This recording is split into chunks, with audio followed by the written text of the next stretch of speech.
Good morning and welcome to Trent Bridge Live, where I'm actually pleased to say that we have blue skies, the sun is shining, and we will have ball by ball coverage of day 4's action of this LV Insurance County Championship fixture between Nottinghamshire and Essex. Now, unfortunately, yesterday it was a completely different story. It was wet, it was miserable, it was a little bit cold, and unfortunately no play was possible. So with that in mind, let's just have a quick recap of the state of play so far with the highlights from day 1 and day 2.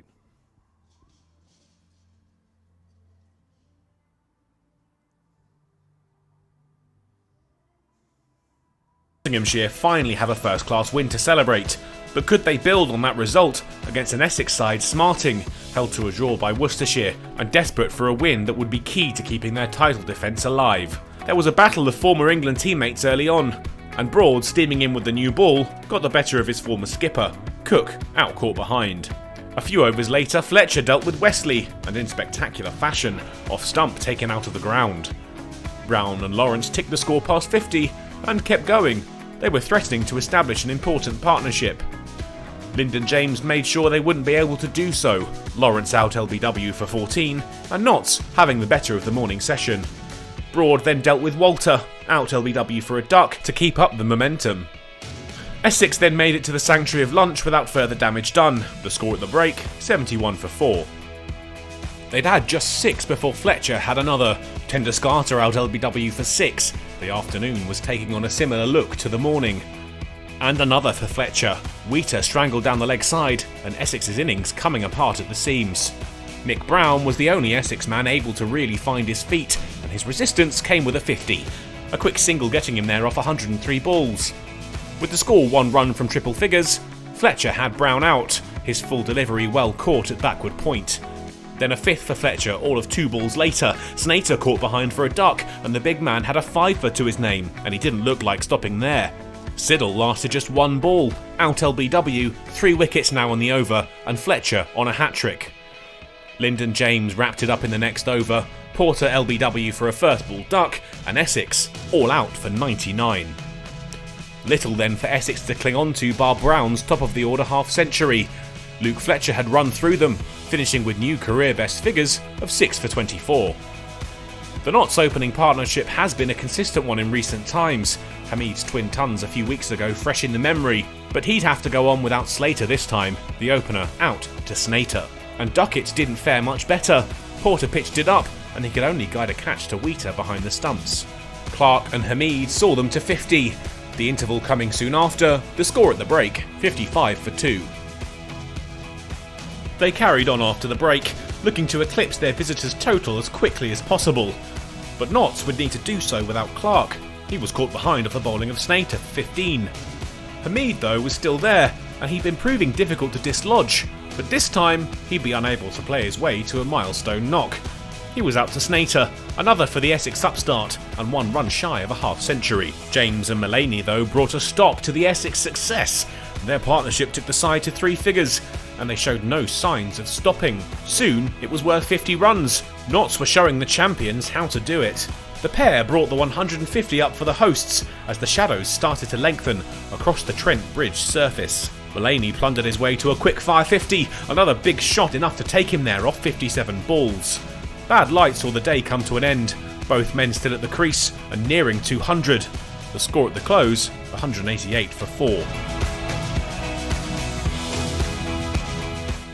Mullaney Ton puts Notts in charge. Luke Fletcher took new career best figures, 6 wickets helping blow Essex away for 99 before Notts piled on the runs on day 1. Lyndon James and Stephen Mullaney shared a 100-run partnership to take the score to 188 for 4. 200 was on the board early in the session. The hosts' lead was now stretching to 3 figures. 2 runs off Snater took James to his half-century. His knock came from 90 balls and had really given his side a position of strength. But the bowler would have the last laugh. 4 balls later, he had the Notts all-rounder out for 51, Harmer quick to get down for the catch. And then he had 2 in 2 balls. Moores caught behind for a first ball duck, and the young Essex bowler had his maiden fifer in first-class cricket, a moment to savour for Snater. With Mullaney there, Notts kept streaking away from the champions. The lead headed towards 150, and the all-rounder was closing in on a century. Patterson-White had Notts on 250. Could he stick with Mullaney? He'd be out for the same as his shirt number, 22 runs added before he was out to Harmer, who had Tenduscarter to thank for his agile catch. They couldn't prevent Mullaney reaching 100. His 18th four didn't quite go where he intended, but that didn't matter. His knock had his side now closing in on a lead of 200. And he was still there at lunch, the score 296 for 7, and Broad alongside him was even showing some attacking intent. They brought the 300 up after lunch and were showing their intent. Broad batting at a run a ball and showing the kind of late innings hitting he often displays for England nowadays. His partner would fall to Siddle though. The Aussie got one to skid on and beat the bat. Mullaney bowled for 117. Fletcher wouldn't be able to add batting fireworks to his big bowling performance. He was out LBW to Snater for 2.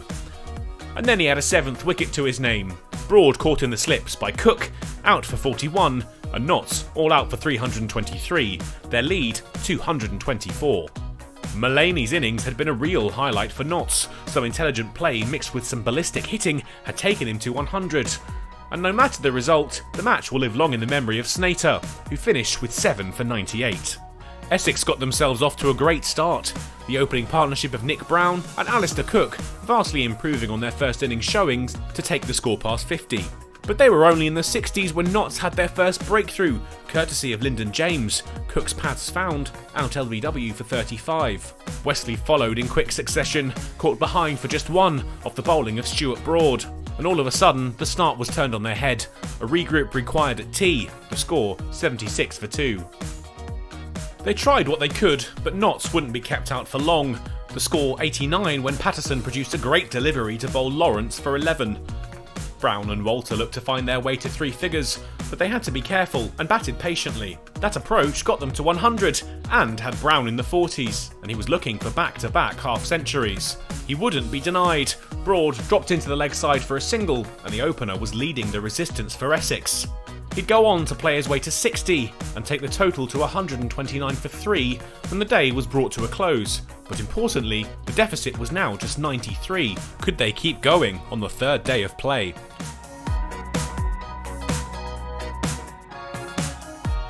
So they were the highlights from day 1 and day 2. As mentioned earlier, day 3 was unfortunately a complete and utter washout. So that does mean that Essex will start the day on 129 for 3. Now, after day 2, I spoke to the captain, Stephen Mullaney, and one thing that he mentioned was the fact that he felt that the scoreboard wasn't really going anywhere for Essex. That the Notts bowlers were building pressure. Now let's just take a look at some of the figures and really talk about what he can mean by that and what that showcases and what that potentially means for today.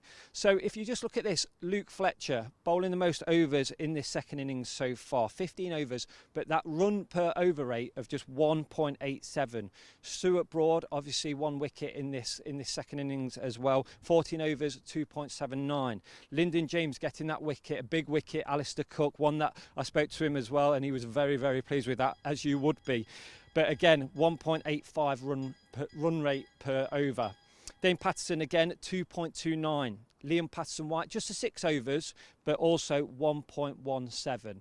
So that's really what Stephen Mullaney was talking about there. Now, from an Essex point of view, they are trailing by 95 runs. They have 7 wickets in hand. And one thing to mention is, obviously, with yesterday being a washout, the Notts bowlers, they've had a good rest. They put their feet up yesterday. They're fresh, ready for the attack this morning. Now, one thing to look at as well and just remind you of is the situation of the table in Group 1. It's very, very close. Just 14 points separate top to bottom. If we look at the top, Warwickshire, 54 points.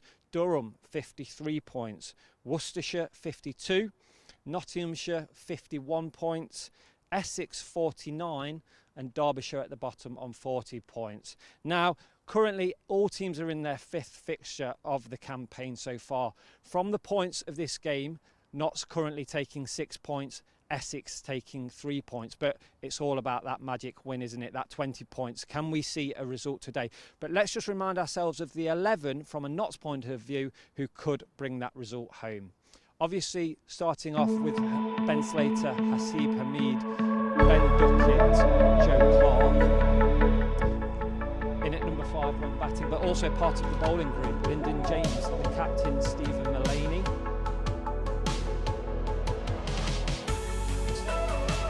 Tom Moores with the gloves. Will he take some catches today? Obviously, we will wait and see. Liam Patterson-White, we spoke about him just a second ago. Six overs he bowled at the end of day 2. Will we see him this morning? The new ball is due in 21 overs. Obviously, Stuart Broad, pivotal in that Notts bowling group, as is Luke Fletcher, and as, of course, is Dane Patterson. They will be looking to collect those 7 wickets.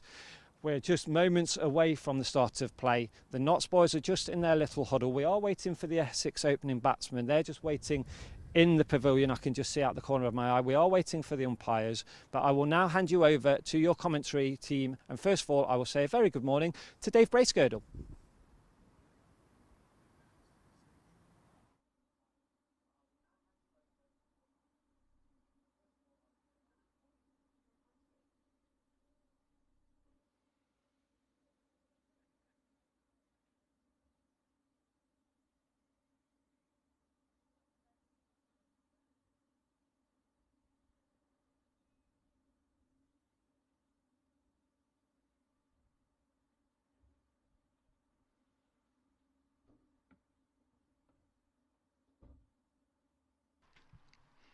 Well, good morning to those of you listening via the BBC Sport website and app, and to those of you joining via the live stream. Big thank you to Aaron for setting up the day so wonderfully. And also, of course, I think before we go any further in the day, we should say a big thank you to Steve Burks, the head groundsman here at Trent Bridge, and his crew. They have been here since the early hours and have absolutely performed miracles to get the ground looking as picturesque as it does, and to get us ready for some cricket in the next minute or two. Now then, I'm assuming we've managed to attract a goodly number of Nottinghamshire and Essex supporters today, and you're all very welcome to Trent Bridge. But also, I imagine there's a fair few more general cricket followers who've chosen to come along for this, probably the game of the day, and perhaps they, like myself, are wondering, is county cricket slowly starting to see a changing of the guard? Huge respect for Essex and what they've done over the last few years.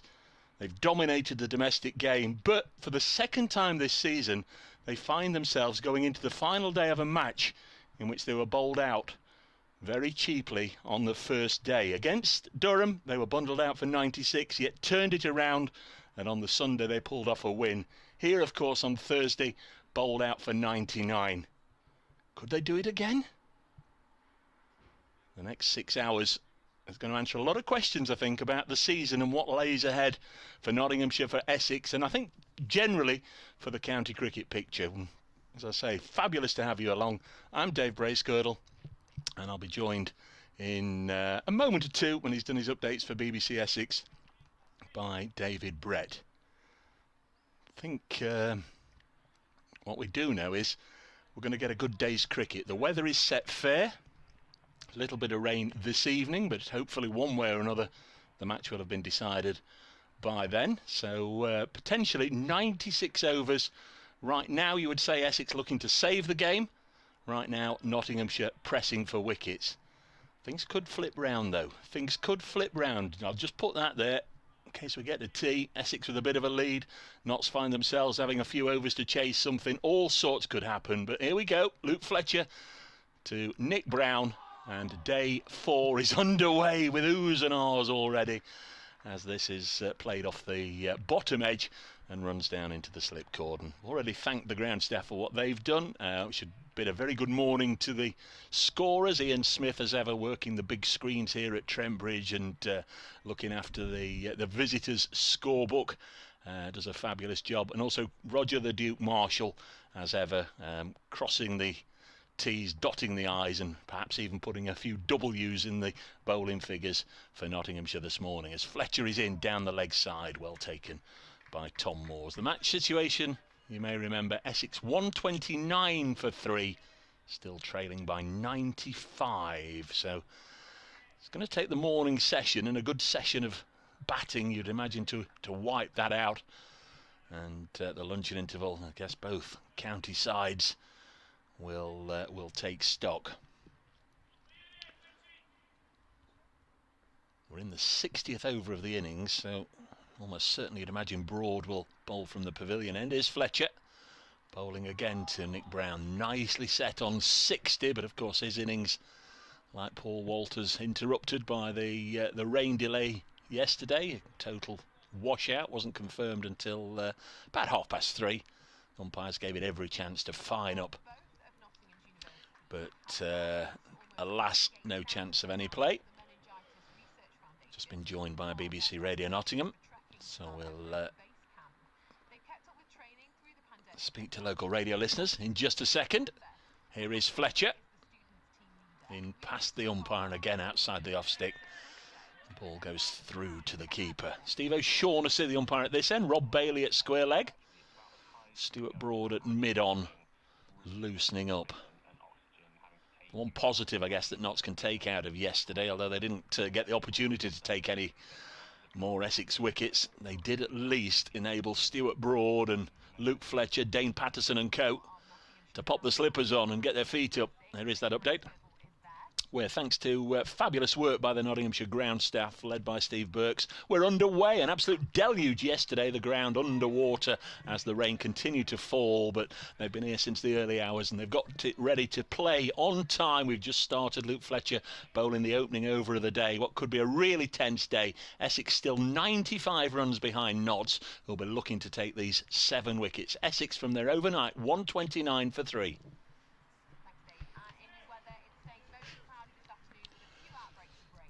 So Fletcher threw 5 dot balls. He was the Nottinghamshire bowling hero on day 1 with those 6 wickets. And he bowls again to Brown outside the off stump, begins with a maiden. Of course, Shane Snater then came back with career best figures of his own for Essex on day 2, 7 for 98. As Notts were bowled out for 323. That was a first innings lead of 224. And now Essex, second time around, still with ground to make up, 129 for 3. Don't think this is going to surprise anybody at all, but Stuart Broad peeling off his sweater and about to hand his cap to one of the 12th men out there. We'll identify him through the course of the day. Just responding to a little bit of correspondence. We were struggling to get a link up this morning to get connected to the great wide world, but we're out there, and hopefully you're hearing us loud and clear. Although I should apologise, although there's nothing I can do much about it, for how windy, how gusty it is. It really is. Turn the effects microphone down very, very low, but of course, thanks to that drying breeze, the gusty conditions, we are able to play this morning. So here's Broad. First ball is to Paul Walter, who batted very nicely, very resolutely for his 14 not out. Soaked up a good chunk of deliveries. That's his 63rd ball faced from Paul Walter. 129 for 3. Just see this delivery through with you, because Stuart Broad is already back at his pile of sawdust, and then comes in round the wicket past Rob Bailey and bowls, and the first what may be many LBW appeals today is turned away. We had a couple of days, of course, with Don Topley, and if ever there was a short straw to be pulled out of the BBC Essex commentary rota, it was pulled by the man who I'm sure has got a shady head this morning after a night in the nightclubs of Nottingham. Very good morning to Dave Brett. You know me too well. Yes, to the early hours. Yeah, I was telling you, I went for a walk in Nottingham yesterday evening. It's most of the places are still closed, obviously, as Broad comes in, right arm round, bowls to Walter. That last delivery was probably a little bit too high. I think Walter, a tall man as well. Yeah, I think just like everyone, we just all had a little bit enough of lockdown now. We just want to get back to some sort of normality, and it was just quite sad to see quite a lot of places still closed, and the ones that were open, obviously the weather was just atrocious. But all credit to the people that were out braving the weather. and having a few beers out and about town, making the most of it. Only another week, and then we're something like that. We're allowed inside. Here comes Broad, right arm round again to the left-handed. Walter whipped away through the leg side. That's the short side of the ground, and that's going to be 4 runs. So Essex move to 133 for 3. It's going to be an uphill task for Essex, you'd imagine, today. But you said the end of the play on day 2, after the lacquer came off the ball, there was not so much movement. No, but we're in the 61st over now, so Notts will give it, I think, full all guns blazing in the opening half an hour here with Broad and Fletcher, and then maybe they'll have a little bit of a blow and then come back with that second new ball in about an hour and 20 minutes, you'd imagine. Here comes Broad again, down the slope bowls, and that just takes an outside edge. It's guided down towards the man at backward point, and there's no run. BBC Essex Cricket at gmail.com if you want to get in touch with us. And yeah, the weather, complete contrast from yesterday. So you drew the short straw. I mean, you you sort of knew coming here for day 3 that it was almost certainly to be a washout, and although on occasions the sky brightened a little bit, I don't think it ever stopped raining from the moment you got here to the moment you It was frustrating, wasn't it? Every time it looked like the rain was going to abate, suddenly another a cloud swept over us. Broad in again with that blonde locks, bowls outside the off stump, and that's left alone, and that's the end of the over. 133 for 3. It was just relentless. I said to you, I woke up quite early this morning and it was still raining. So I mean, it just goes to show how well these Test match grounds now drain, that they were able to start on time. No, they've done a terrific job this morning. The ground staff, I'm sure Steve and the crew are enjoying a well-deserved cuppa.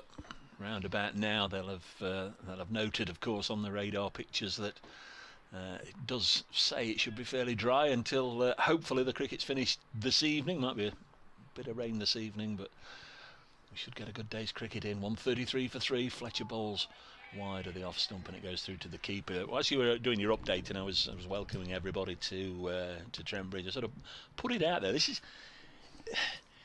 a big day for Essex, and anybody who's heard me talking about Essex cricket will know how respectful I am of what they've done over the last 3 or 4 years. They have been the standout county. There's no getting away from it, and have fully deserved their success. They've been well led, well coached, and have been the dominant force. 133 for 3 as Fletcher comes in again. This is off an outside edge and will run away for the second boundary of the morning. The first runs to Nick Brown. Not a lot that Fletcher or Nottinghamshire could do about that if you're not going to have a third man, and it does catch the outside edge as that did, and finds its way along the ground past the slip cord, and it's 4 every day of the week. Even here after the rain we had yesterday, the outfield absolutely like lightning. But you sort of, I'm one of these who looks back. 2006, 2007, Sussex won back-to-back championships. They were the dominant force, and then that passed on to Durham. They won 2 in a row. Then we had obviously the years of Nottinghamshire, Lancashire and Warwickshire winning titles, doing enough to win it. This one goes through to the keeper. Yorkshire were a strong force for a couple of years, nearly made it 3 in a row, if you remember that game at Lords against Middlesex, but they were dominant, and pretty much since Essex came up, sweeping all before them in Division 2 in 2016, they have been the strongest force. And there were questions, I know, being asked. You were at the Durham game, bowled out for 96, yet had enough wherewithal, enough resources to turn it round on the last day, and Harmer and co bowled Durham out for a famous victory. This one is a lovely delivery as it goes through to the keeper. But the number of Essex supporters getting in touch over the first 2 days in response to that 99 all out here. Are there questions to be answered? Are we seeing a changing of the guard? So I think if you look back over the last few years, there have been times, well, quite a few times, where Essex have been bowled out very cheaply in their first innings, but have managed to wrestle back control of the game. Now that's only really happened against Durham this season. Here's Fletcher. 5th ball of this is second over. Nick Brown, of course, first innings 50 under his belt, 64 this time, nicely set, 137 for 3. So the question is there, whatever you want to call it, luck running out, their streak running out, and are they reverting to the mean? we will only find out towards the end of the season, start of next season. It's a slow start. Generally, Essex do tend to start seasons slowly. They certainly have in the past. They're obviously rejigging their batting lineup. They lost to Ravi Bopara a couple of years ago. Cook's obviously coming towards the end. 137 for 3. This one's left well alone by Nick Brown outside the off stump. Fletcher again just trying to target that area round about the top of off, but just a little too wide on that occasion. 137 for 3. We've had 3 overs this morning. BBC Radio Nottingham, BBC Essex, welcoming you to Trent Bridge. I'm Dave Bracegirdle, and it's the DBs this morning. David Beckham will be joining us later on. Here's the David Bowie fan, David Brett. And I mean, obviously Essex hope that Cook will still be around for a long time to come, but he's had a bit of an inconsistent start to the season, as has Wesley, the captain. It seems to be feast or famine. Either centuries or not much up top. I mean, that can change as Broad comes in now down the slope, bowls outside the off stump to Walter, who comes forward and defends back to the bowler, and there's no run. 137 for 3. And it's easy to say at the start of the season when things haven't quite gone to plan, and you haven't perhaps picked up the points. I mean, I certainly, when I looked at the draw for the groups, Essex seemed to have a favourable draw, but it can be you can only gauge that on past performances of the other teams and the Essex team itself. And it just looks like that the other teams have come to the party. Essex haven't quite been their usual self that they've been over the last few seasons. That's left well alone outside the off stump, and there's no run. Things can change, and we might be sitting here in a few games' time with Essex sitting pretty at the top of the table, having swept aside a few teams. But at the moment, it just looks like they're struggling for a bit of rhythm with the bat. And I know with the ball, Jamie Porter struggling a little bit. He hasn't been as good as he has been in previous seasons, but you know, form is temporary. We hope that class is permanent. Same with Peter Siddle. Toppers were sort of saying he was in need of that wicket when he got it. Broad bowls, that's back of a length, and it's defended down into the surface by Walter. And of course, with the fact they've been so successful over the last 2 or 3 seasons comes expectation. And there'll be certainly plenty of Essex fans out there that won't be happy with the start, but I think you've just got to take it with, you've got to roll with the punches a little bit. We'll flip this round in a wee while about what today could potentially mean for Nottinghamshire, but we'll just labour this point a moment at the very top of the English cricket pyramid, if there is such a thing. Broad into Walter again, the left-hander. That beats him outside the off stump. That seemed to just rise up off a length, and Walter was lucky not to get a nick on that. Obviously, watching it rain all day yesterday, eager to gulp down whatever cricket I could get out of yesterday. Got home just in time to see the last hour from Lords, Gloucestershire beating Middlesex. I'm going to ask a question I've never ever asked in my long and wasteful life. Right now, are Gloucestershire the best side in county cricket? Well, exactly. I mean, and that's what we're talking about. We're talking about teams that before we would have considered certainly second tier and possibly towards the back end of that tier. Is that one's all full length. The attempted Yorker by Broad, dug out by Walsh, who's got the bat down it just at the last minute, and there's no run. 137 for 3. But there are other teams that are putting their hand up as well. That had they been stuck in the second division, possibly. They might not have had the motivation that they have this season. They get the chance to play different teams as well. And just one final point on Essex. It's the drive as well. They've won so much over the last 2 or 3 seasons. Have they still got that same drive they had?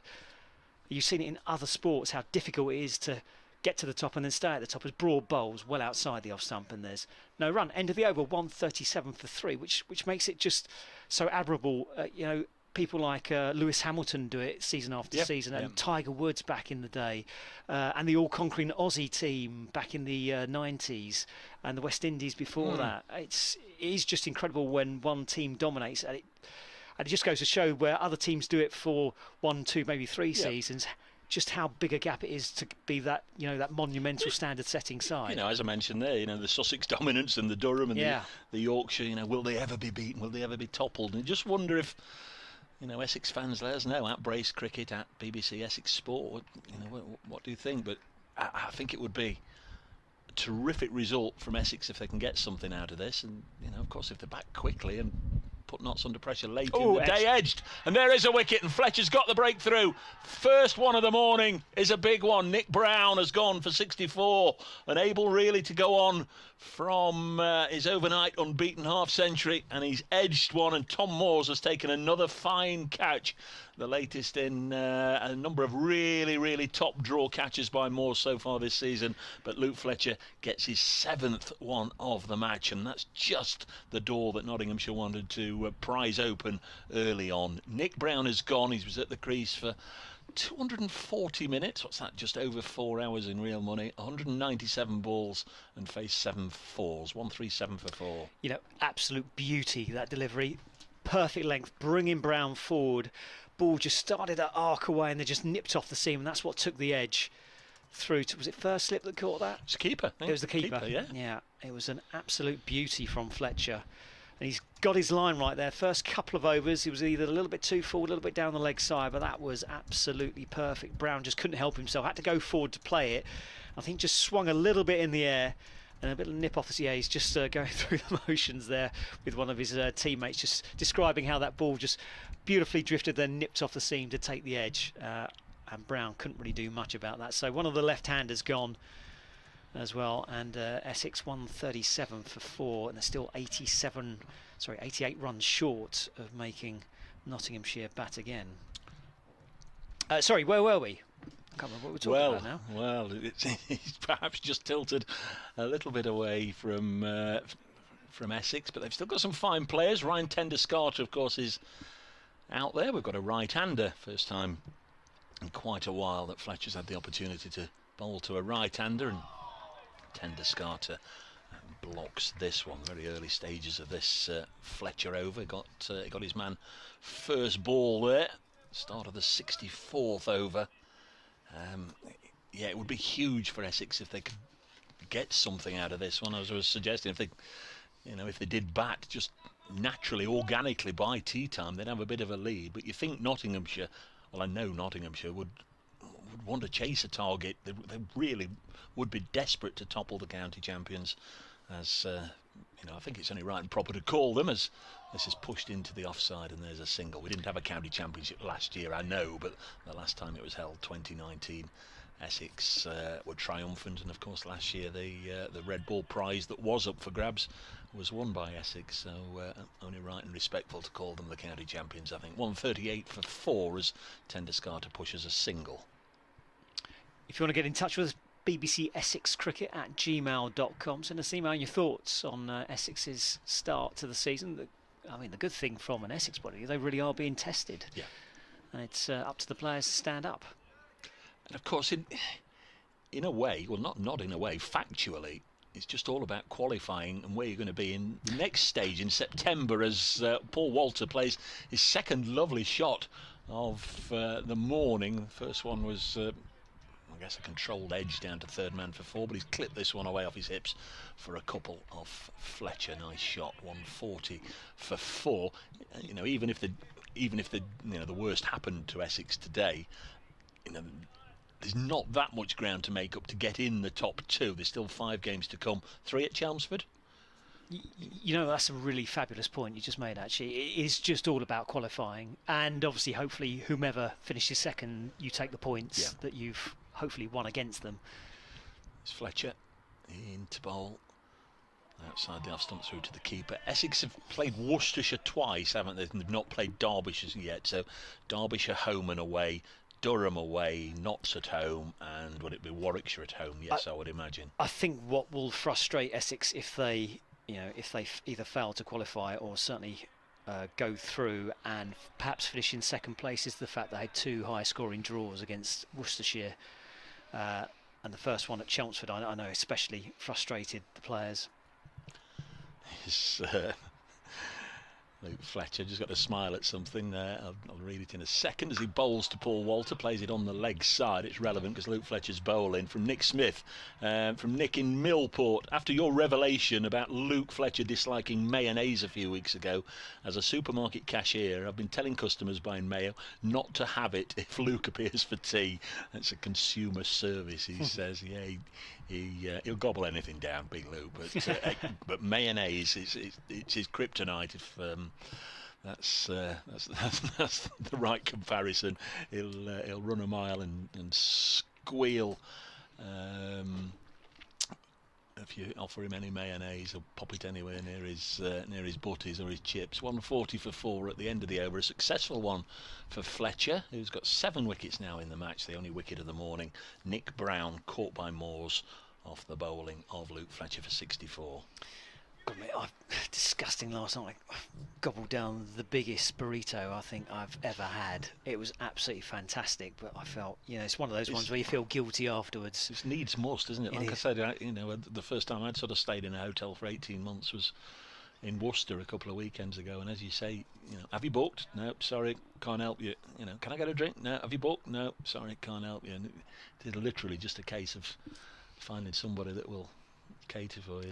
3 slips in as right arm over Broad, bowls to the right-handed Tenderskata, who defends down towards mid-off. There's no run. 140 for 4. But it was actually quite nice walking around Nottinghamshire. But I have noticed, and I'm not sure if it was the same. I came up last year. We were supposed to come up for a test match, me and a few friends. We decided to come anyway because it was that point in the out of lockdown phase where you could still travel up. They seem to be digging up half of Nottingham. Is that a recent thing? I don't remember it from the last time I was up here.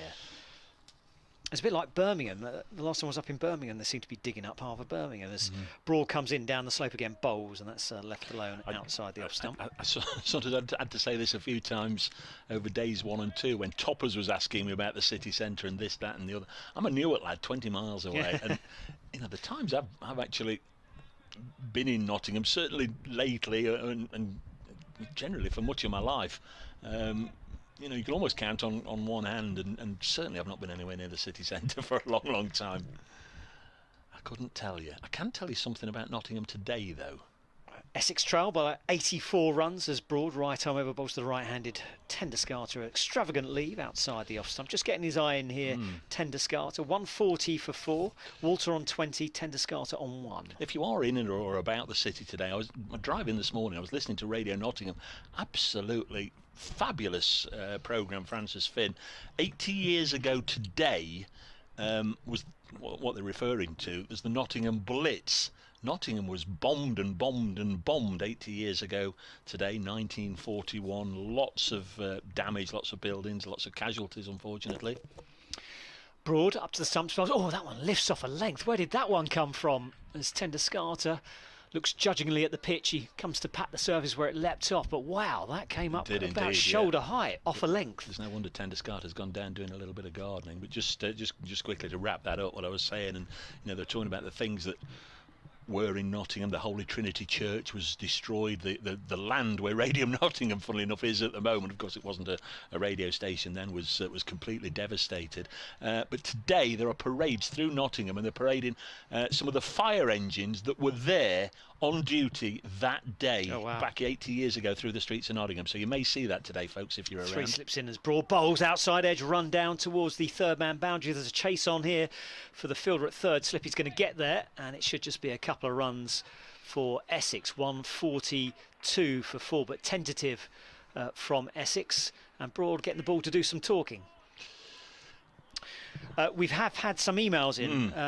BBC Essex Cricket at gmail.com. Kevin, thank you very much. He's a quiz setter from Malden.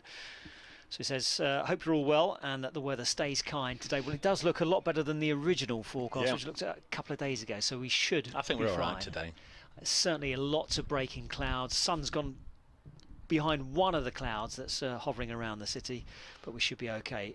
Plays in short sleeve shirts. That's a ball outside the off stump. They had Tenderskata lunging forward, prodding away, and Broad suggests that's nipped off way off the surface, and Tenderskata survives by the skin of his teeth. End of the over, 142 for 4. So here's today's 2 questions for us and the listeners. So, Notts, name the Yorkshire-born player who was their leading first-class wicket-taker in the 1995 season. He took 65 wickets at 34.13 per wicket. So for Yorkshire in 95. So it's for Nottinghamshire. Oh, right. Name the Yorkshire-born player who was not leading It's first. Fletcher starting a new over. This one goes through to the keeper, and there's no run.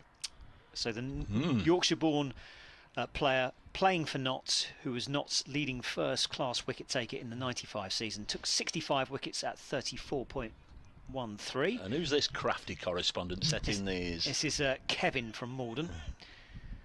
And for Essex, which former international player who played for Essex between 95 and 98 had the middle name Fitzgerald?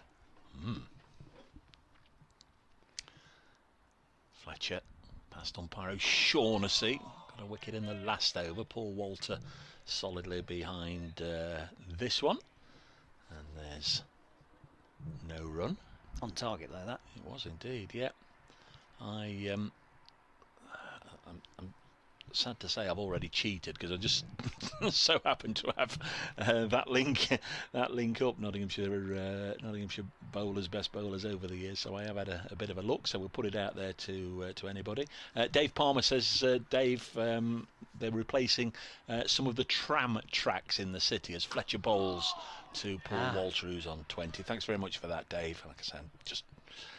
It's the one city, of course, I never go in. You know, people say, which hotels do you stay in Nottingham? Of course, I don't. Yeah. You know, when we go and play Yorkshire and Leeds, I stay in Leeds, so I know Leeds well, and you know, round the country, all the various hotels that we'll stay at and what have you. But I just never stay in Nottingham. Kevin Tilston, who's got a black armband on this morning because he's a Sheffield Wednesday fan, suggests Ryan Sidebottom. Big question mark there, and I don't think that's right. 142 for 4.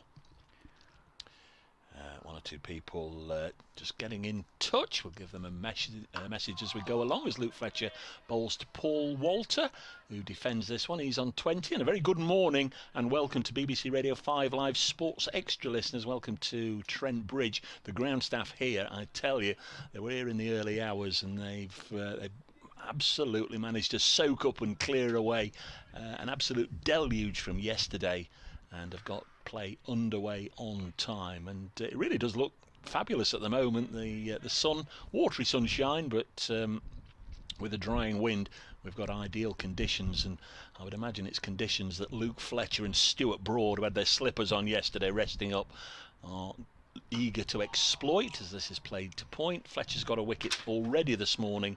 Nick Brown caught behind by Tom Moores for 64, so Essex still trailing by 82. And myself and David Brett have just been sort of wondering of the significance if Essex were to slip to a second defeat in 5 games at the start of this season. A little bit of work to do, David, with particularly the 3 home games to come at Chelmsford. Yeah, a lot of work to do. They've been a bit sloppy at the start of the season. Just on Luke Fletcher, who really has found his range. First couple of overs were a little bit erratic, but he's really testing the 2 batsmen. The ball that got Nick Brown was an absolute beauty. Slight drift in the air, nip off the surface, and Brown prodding forward could only nick it behind to the keeper. Batted well for his 60. Here's Fletcher again, bowling from our end of the ground. The Radcliffe Road end, bowls to Paul Walter, who drops this one down on the leg side, and there's no run. The end of the over, 142 for 4. This morning Essex began from 129 for 3. No play, of course, yesterday anywhere, so they've added 13 runs this morning in, getting on for half an hour. So it's going to take a while, even if they do get a partnership, to wipe out that deficit of 82 runs as it is. So Nottinghamshire very much in the box seat. They need 6 more wickets. And Stuart Broad about to begin the 67th over. I would guess that Stephen Mullaney will only give Broad and Fletcher perhaps 2 more each, and then we'll perhaps look to get through to the 80th over. Obviously take the second new ball and bring them back in 45 minutes. BBC Essex Cricket at gmail.com if you want to get in touch with us. Broad coming down the slope, right arm over, bowls to Tentascata in the previous over. That's left alone outside the off stump. In the previous over, Tentascata got an absolute brute off a length, which leapt up and almost took his head off as it flew through to the wicket-keeper. Couldn't do anything about it. He looked accusingly at the pitch, gave it a little bit of a prod, but there seems to be something happening from the pavilion end. Of course, Broad has fond memories bowling from the pavilion end. We'll be updating BBC Radio Nottingham in just a second. Got a blast of music in our ears, just to alert me to the fact. As he ran through the Australians a few years ago, as he's in now. Up to the stumps, bowls to Tenduscarter. That's on the stumps and defended back to the bowler. There's no run.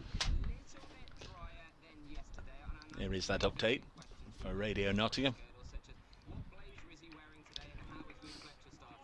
No blazers today for me, Aaron, but Luke Fletcher has got off to a fabulous start. 6 wickets for Luke Fletcher on the opening day as Essex were bundled out for 99, and he's picked up the only wicket so far to fall this morning. Essex 142 for 4. Nick Brown scored a half-century in the first innings, did so again here, but has gone for 64. It was a very firm edge, a deliberate ball from Fletcher outside the off-stump, looking to kiss the shoulder of the bat, and Tom Moores took a fine catch. Paul Walters there on 20 has been joined by Ryan Tenduscarter. Essex, the strongest side in the country, undoubtedly over the last 3 or 4 years, under real pressure here. They're still 82 behind Notts at 142 for 4.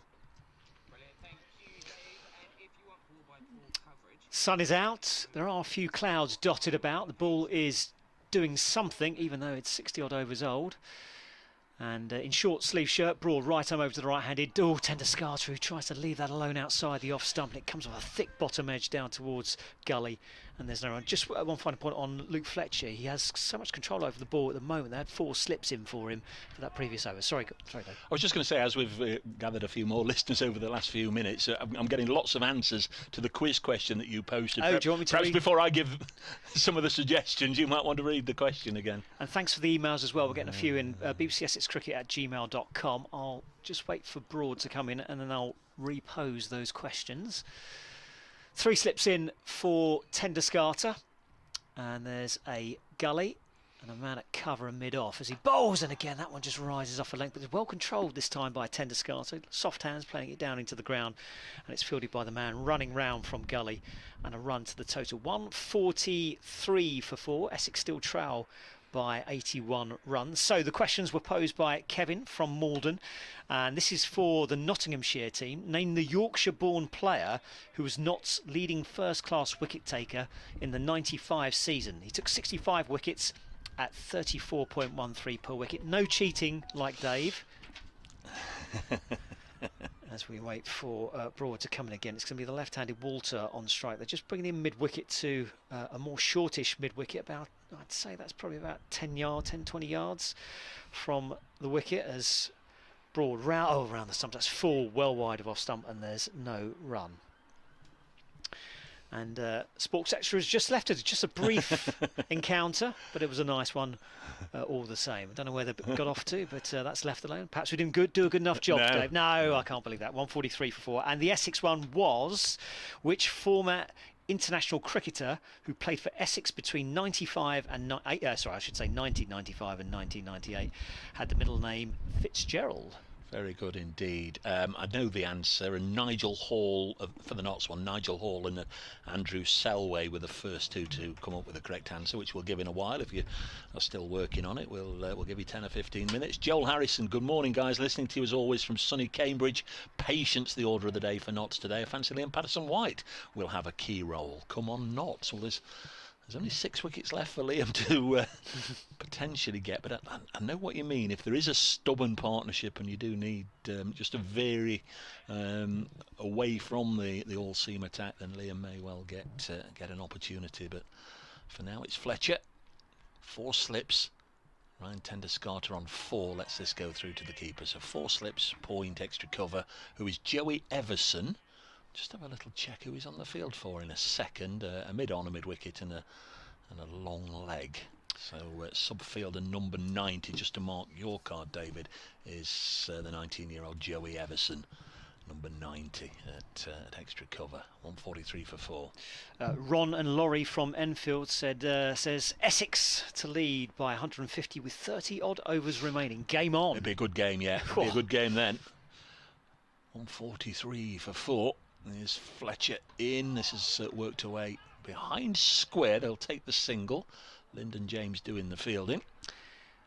I mean, the captain should really come together now and just have a little word with each other. Come on, let's make a game of it. We lost all that day's play yesterday. Let's make it exciting for the listeners. Get 5 live extras back. They'll drop the Grand Prix. Is the Grand Prix on 5 Live Sport? It is today, yeah. They'll Spanish Grand Prix. Drop the Grand Prix. I've got to head over to Trent Bridge for the riveting end to County Championship match. Never know. Good work. Essex just got to anchor down. This is the delicate balance they've got to have today. It's being cautious so they bat out time, but also getting runs on the board, so to make Nottinghamshire bat again if they can. Next ball from Fletcher sees Paul Walter drop it on the leg side. Evison fields, and they take a single. Still going round the Nottinghamshire players. So I've seen Ben Slater, Asiba Mead, Ben Duckett, Joe Clark, Lyndon James, Stephen Mullaney, Tom Moores, Liam Patterson-White. Broad is still out there, isn't he? Stuart Broad, or is he? No, he's not. No. I was going to say, I think Notts have got 12 on the field, but Stuart Broad has obviously just popped off. So it may well be that Dane Patterson might bowl the next over from the far end, because, as I say, we're in the 68th over now, and that new ball's not that far away. Fletcher in again. Nice looking shot by Tender Scotch. It was more of a steer into the open spaces on the Fox Road side of the ground for a single. That's 46 for 4. I tell you what, that didn't look too far off the pads, that. No. More emails come in, bbcsexcricket@gmail.com. So Henry has emailed in. He says, what do you think about Haseeb Hameed playing as an England opener in a New Zealand test? Leave him alone. Leave it. A fortnight ago, Asiba Mead had scored 1 century in 5 seasons. Was that correspondent suggesting he played for England a fortnight ago? Fletcher bowls, well defended by Walter. He's had a great couple of weeks. Centuries in both innings at New Road against Worcestershire. 94 last week against Derbyshire. 49 in the first innings here. Leave him alone for a while. He's finding his game. Has he/they figured out what went wrong over those 2 or 3 years? How long it's been? Obviously with the restrictions in force, I've not really had enough time to sit down and have a long old chat with him, but I know he's enjoyed working with Peter Moores, and just obviously new faces, new scenery, get away from Old Trafford, kick on. As Fletcher bowls outside the off stump. 46 for 4. Fletcher goes a tumbling down to the ground in case the earth shook where you are. 146 for 4. Check the pitch on that. He's checking his studs. Esteemed cricket correspondent David Hops, reporting on this game on the first day, said he looked lissom. L-I-double-S-O-M. Ooh, never heard that before. Well, you can look that up for yourself, but it basically means he's looking fit and well, and he is indeed. 146 for 4. Andy Afford, have a good call, Dave. All the talk of condiments, sauces and relish, you're proving the perfect accompaniment to washing the car. Very nice, former Notts spinner Andy Afford, who wasn't the answer to that 1995 poser as Nottinghamshire's leading wicket taker, but he may well know the answer to that one, very much so. Who was Nottinghamshire's leading wicket taker in 1995 in first class cricket? It is Dane Patterson. Yep, 3 slips in. Slightly shorter stature than Broad as he bowls full, driven through the covers. That's going to be 4 runs, short side boundary that. Up towards, what's the name of the stand again? Well, it's the Bridgeford Road side of the ground, but you can see that all the sponsorship logos at the top, the Smith Cooper stand. It's because it's the wave stand, isn't it? It's the wave as for the Sal on the other side. That's the way I know it. That's a lovely shot, that. God, it'll be great to get those full. God, I'm supposed to be, I think I said yesterday to you, I'm supposed to be up here for the test match at the start of August. Touch wood that everything's safe enough to have plenty of fans in the ground as Patterson bowls well wide of off stump. That's left alone. So Henry finishes at bbcsexcricket@gmail.com. If not Hameed, then which opener would you bring in for England?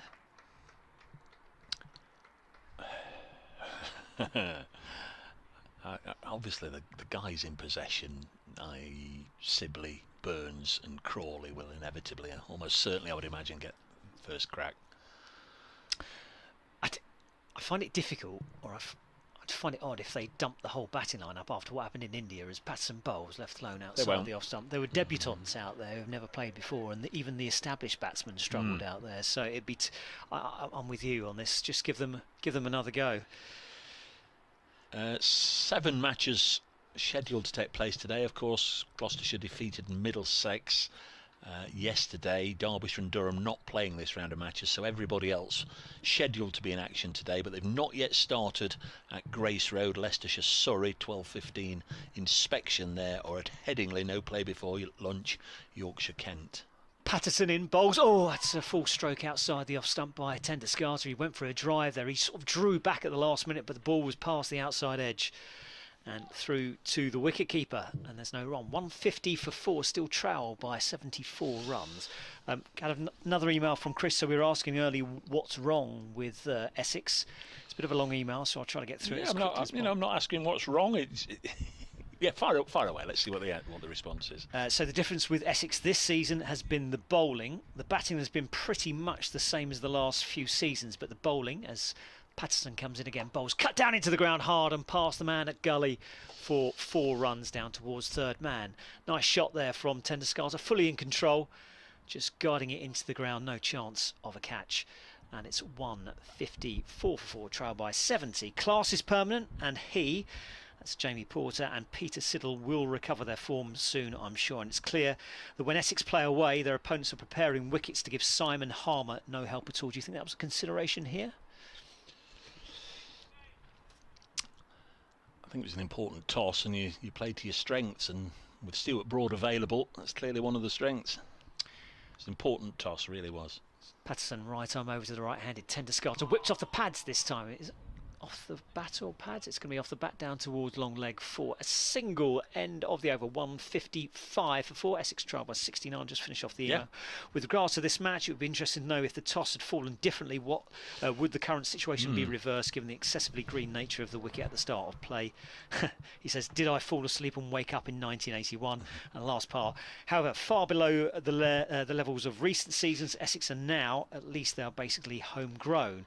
Is Luke Fletcher the only player in the side who wasn't signed from another county or from another country? That's sour grapes, isn't it? No, he certainly wasn't, or certainly isn't the only one. He's just trying to prod you with that one, wasn't he? Yeah, prodding the hornet's nest. Keep it coming, Chris. It's Fletcher, 155 for 4. Homegrown. Luke Fletcher, he struck the top of the knee roll there. I think that's probably going to be turned around. To apologise, keep getting all these messages. You have to leave the sort of the phone on in case you drop out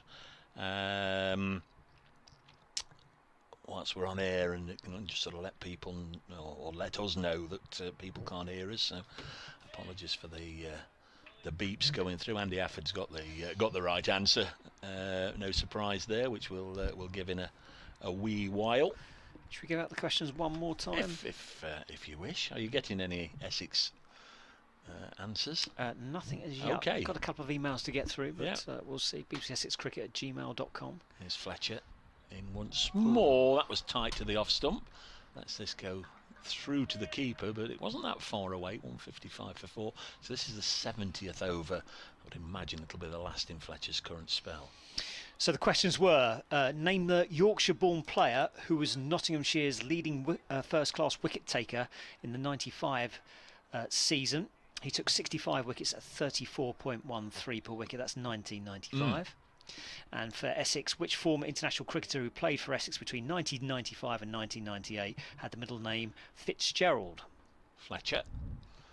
His middle name is Jack. Bowls to Ryan Tenduscarter. Push into the offside. Essex still trail by 69 at 155 for 4. They've lost Nick Brown this morning for 64.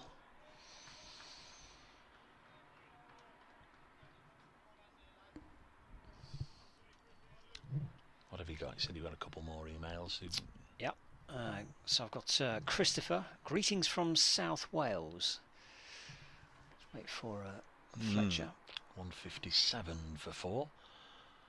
I think next week's Glamorgan Yorkshire game is going to be the live televised game in the next round of matches, as this one passed the outside edge and through to Tom Moores. So he's an Essex supporter for over 65 years, and having been born and brought up in Ilford, it's great to see Snater take 7 wickets, but he's concerned that of the other 3 wickets, Walter took 1 and the other 2 were taken by the 3 frontline bowlers. Yeah, it's probably echoing what our previous emailer about Essex was saying. The bowling hasn't really fired so far this season.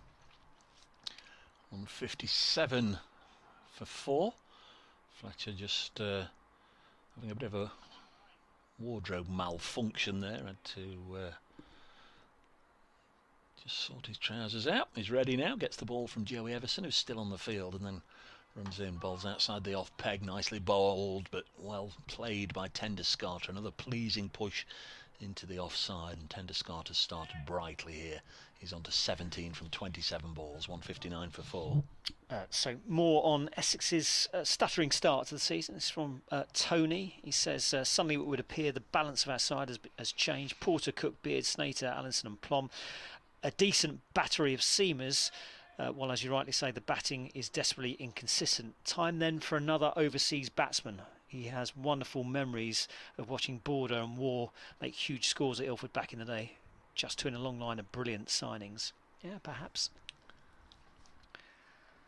Fletcher bowls. Tenderscarter hit on the pad. I think it was doing a little too much there, almost cut the former Dutch international in half there. Just briefly doubled over there, Tenderscarter, as if it might just have winded him a little bit. I think he's okay. Nice delivery, wasn't it? Yeah, like he's got it on the string at the moment. Broad's still off, which is that a worry? No, he's just finished his bowling spell. It's okay. He's going to put his slippers on for. In fact, here he comes now. Look, he's Eddie talking about him down he had his down earphones the steps. in. Yeah, I'll be back on in just a moment.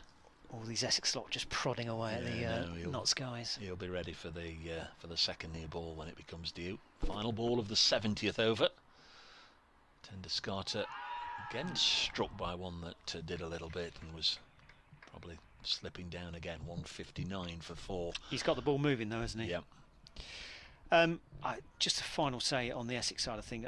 I think, you know, if Cook hits his stride in the batting, I think Essex will be okay, and if the bowlers, you know, get into some kind of rhythm, they'll be absolutely fine. It's just a slightly sloppy start to the season, but you got to give credit to the opposition as well. You did some of that Durham game, didn't you? I did. I'm trying to remember. I think I did the first day where they're all out for 90 odd. Fine attack though this year, Durham, with obviously Rushworth and Carse and Rain. There's two sides in a game, right? Yeah. It's not all just down to one side being poor. Tony says Stuart Law adding to those batting heroes back in the day. Patterson continuing from the pavilion end. Right arm both. Left-handed Walter, oh, that's a beauty. And Walter just hanging the bat out on the line of off stump. I'm going to give him the benefit of the doubt, and the ball just evading it through to the wicket-keeper. And there's no run. Had we had some cricket yesterday, 8th of May, a couple of Essex birthdays we didn't get the chance. Robin Hobbs, former England and Essex leg spinner, 79 years of age yesterday. Of course, his fabulous book, A Life in Cricket. I tweeted a picture earlier. He came and joined us in the commentary box last time we were down there. So happy birthday yesterday to Robin. Patterson, right arm over or edged. Left-handed Walter down into the slips. It was parried by it was number 99. That's a Seba Mead, yeah. Mead, yeah. At third slip. It's Clark at first, Duckett at second, Mead at third. Now it goes to show how long ago it was I last saw Hamid. Has he got long hair these days? Yeah, I thought so. And the other former Essex birthday from yesterday, Alan Lilly, Ilford born, opening batsman, 62 yesterday. If you're with us, Alan, happy birthday for yesterday. Would have got a shout on air had we been playing. 3 slips in as Patterson bowls wide of off stump and left alone. There is more questions, I think, so I'll leave that for a second. That's from Wayne, so hold a sec, because we've had Kevin back in touch with us, and I think he's about to give us the answers as well. So we'll come to the first set of questions before we move on. And we have had a few right answers as well. So just getting towards the end of this over as Patterson with his number 4 on his back turns at the top of his mark. Sun back out again. It's a lovely breeze cutting across Trent Bridge. Lush green outfielders. Patterson moves, bowls in, and that's defended into the offside. Fielded at cover. Throw comes into the wicket keeper. No run. 159 for 4. So just a recap first on what the questions were before we give the answers. Scroll all the way back. So, name the Yorkshire-born player who was Nottinghamshire's leading first-class wicket-taker in the 1995 season. Took 65 wickets at 34.13.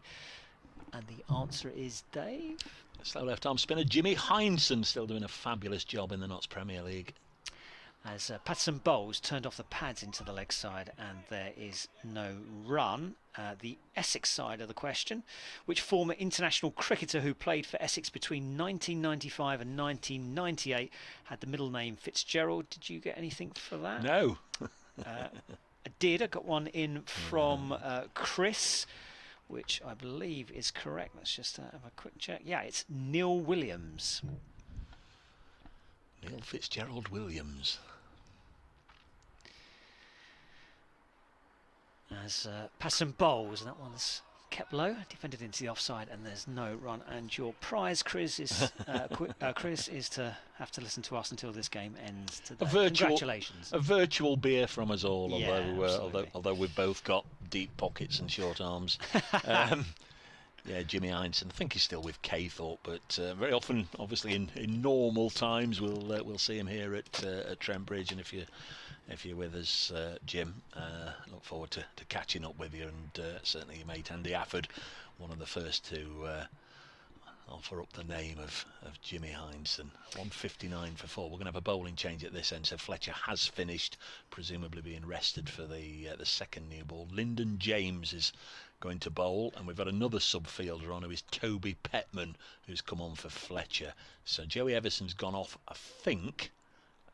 Stuart Broad's back on, but Toby Petman is on now for Luke Fletcher.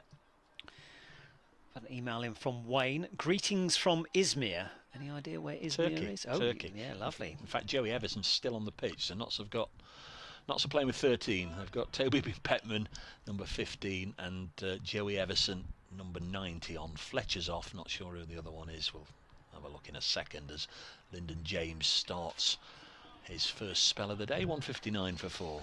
West coast of Turkey.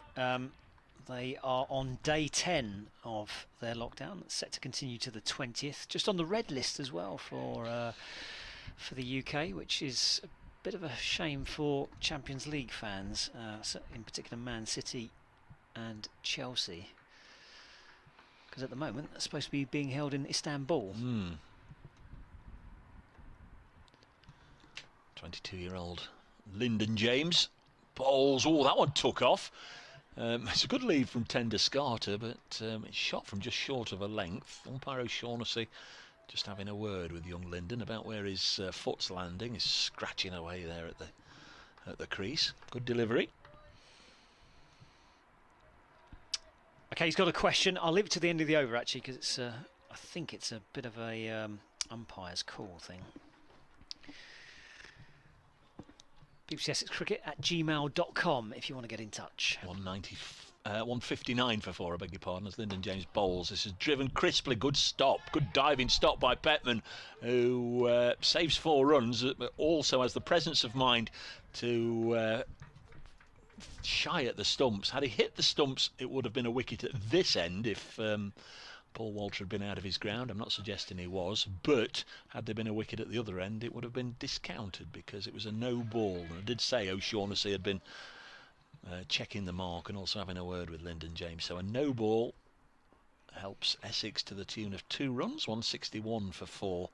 They now trail by 63 with 6 wickets in hand. Lyndon James this time better. Oh, it was in the air. It's found the gap between Liam Patterson-White, who's in there almost square of the wicket, and Stuart Broad, who's at mid-off, and it was just, well, lolloped up into extra cover, and there was nobody there. Skewed off the splice of the bat, didn't he? Tried to drive it away straight down the ground, and it just popped up, like you say. It was agonisingly close between those 2 fielders. Short cover, or short extra cover, would have caught it comfortably. Mentioned Alan Lilly's birthday. Mark from Tunbridge Wells has come on with a question about Alan, which I'll answer in a second, as Lyndon James comes in. Tender Scarter's on 19 with those 2. This is a better drive, and in fact Broad had moved round a little bit, hadn't he, to exactly where that ball was chipped to in the previous delivery. This time it's hit to him along the ground. Mark says, wasn't it Alan Lilly who was the victim of Franklin's slower ball in a NatWest final when Eddie hit 4 off the last ball? Now you're mixing your matches up a little bit, because Alan Lilly was not out 95 in that Benson and Hedges final in '89. This next one's played square of the wicket for a single. 164 for 4. It's Brian Hardy that Franklin Stevenson bowled with that famous slower ball, the 89 final, which was, in the end, as you quite rightly say, concluded by Eddie Hemmings hitting John Lever away for the winning runs. We've sort of talked a little bit about the Essex Lords win over Notts when Derek Randall was out the last ball of the match, and obviously Notts a semblance of revenge with Eddie Hemmings winning that one off the last ball. Next delivery just defended by big Paul Walter, who's on 21, so thanks for that, Mark. Hope everything's well in your world. 164 for 4. Right, back to Wayne's email. Wayne from Izmir. His question: the bowler sends down a legitimate delivery which hits the batsman plumb in front of his stumps and is clearly out LBW. However, the ball then veers off the pad and hits the bat. The ball then breaks the wicket, but is then, still without touching the ground, caught by a fielder. Just checking the bowler's not ready to go yet. The bowler appeals and the umpire puts up his finger. Is the batsman out? A, LBW, B, bowled, C, caught, D, any that the bowler requests. Please explain your answer, he says, as Patterson comes in from the pavilion end. Right arm over to the right-handed Tenderscott, who leaves the ball alone. 3 slips in. I've just realised that Tenderscott's raced on 20 off 36. Essex, though, still 60 runs behind Nottinghamshire's first innings total. Shall I just say that again for the listener? Was that a bit too long-winded? Or so the bowler sends down a legitimate delivery which hits the batsman plumb in front of his stumps and is clearly out LBW. However, the ball then veers off the pad and hits the bat. Without the ball then breaks the wicket, but is then, still without touching the ground, caught by a fielder as the ball's left on outside the off stump. The bowler appeals, the umpire puts up his finger, the batsman's out. Is he LBW? Is he bowled? Is he caught? Or is he any that the bowler requests? Explain your workings. Well, you needn't have put in 3/4 of that question. Is clearly out LBW was the end of your first line, and that's where it stops. If he's hit him absolutely plumb in front and then appeals for LBW and the umpire raises his finger, he's out. It doesn't matter what happens then to the ball. There you go, Wayne. I would have gone the same. I think it's the first one it comes down to, right? Yeah. As Patterson comes in, bowls, and that's off the pads down the leg side. There's a peel from behind the stumps, but that was always going down towards fine leg, and it's fielded for a single. 1 to the total, 165 for 4. Essex still trailed by 59. Henry's got in touch as well. Thanks for all the emails, by the way. It sort of helps the day go along. It does. Can be quite a tiring day. bbcsexcricket@gmail.com. Please stick with us. I know there's plenty of other sport on to keep everyone occupied, and how it's kept all our sports lovers a bit sane during this epidemic period, which hopefully, fingers crossed, touch wood, is coming to an end. The left-handed Walter on strike. 3 slips in as the right-handed Patterson bowls round the wicket. Oh, that's flipped in the air towards short mid-wicket. 1 bounce, almost carry. That's a couple of times over the last couple of overs where these two batsmen could have been in trouble. Henry has got back in touch with us. On second thoughts, I agree that had Hasib been doing quite well previously, he wouldn't have had as much attention from Hussain, Atherton, Key and Bumble, who at the moment only seem to be criticising England's batting and thinking about the fact that India aren't that bad of a side. Had we lost or drawn with Sri Lanka, then fair enough. If not Hasib, then who? As Patterson bowls outside the off stump, that one nipped away. Oh, it's causing all sorts of trouble here. Almost tempted to keep this ball because it's certainly doing stuff. That one just evades the outside edge of Walter's bat. If not Hasib, then who, other than Broad, who probably will be the next upcoming Notts player to play for England? And do you think Dane Patterson will make another South Africa Test cap? So the next Notts player to play for England, or to get a cap for England, and will Dane Patterson make another appearance for South Africa? I'll give you this delivery to have a think about that as Patterson comes round the wicket again to the left-hander as he bowls and plays defensively down the pitch, and there's no run. End of the over. Essex 165 for 4, 6 wickets in hand, but still 59 runs short of the Notts' first innings total. Do you want to tell me it again? Okay. Was there a question on the end of it? That's all right, not a problem at all. So if not Hasib, then who's the next upcoming Notts player to play for England? But you've just got to knock the door down with consistency of runs or wickets, and obviously the two that have been touted, one has had a little taste of international cricket in Ben Duckett, and one that hasn't. Obviously, he was a Lions regular during his time with Worcestershire, and that's Joe Clark. But they've got to just churn out hundreds after hundreds after hundreds, I think, and potentially they would be the next two that Nottinghamshire may well see elevated to the international ranks. Of course, Mead, if he carries on doing it, then the demand is going to grow. As Lyndon James starts a new over, that's full, that's straight, that's out, and Tenderscott has to go, and the youngsters got another wicket. Really impressive stuff in this game with the ball from Lyndon James, his fourth of the match, and that is a huge blow to Essex's chances of saving this one. 165 for 5. Ryan Tenderscott, LBW to Lyndon James, and he's gone for 21. Utterly plumb. I don't think you get any more plumb than that. Midway up the pad, right in front of the stumps.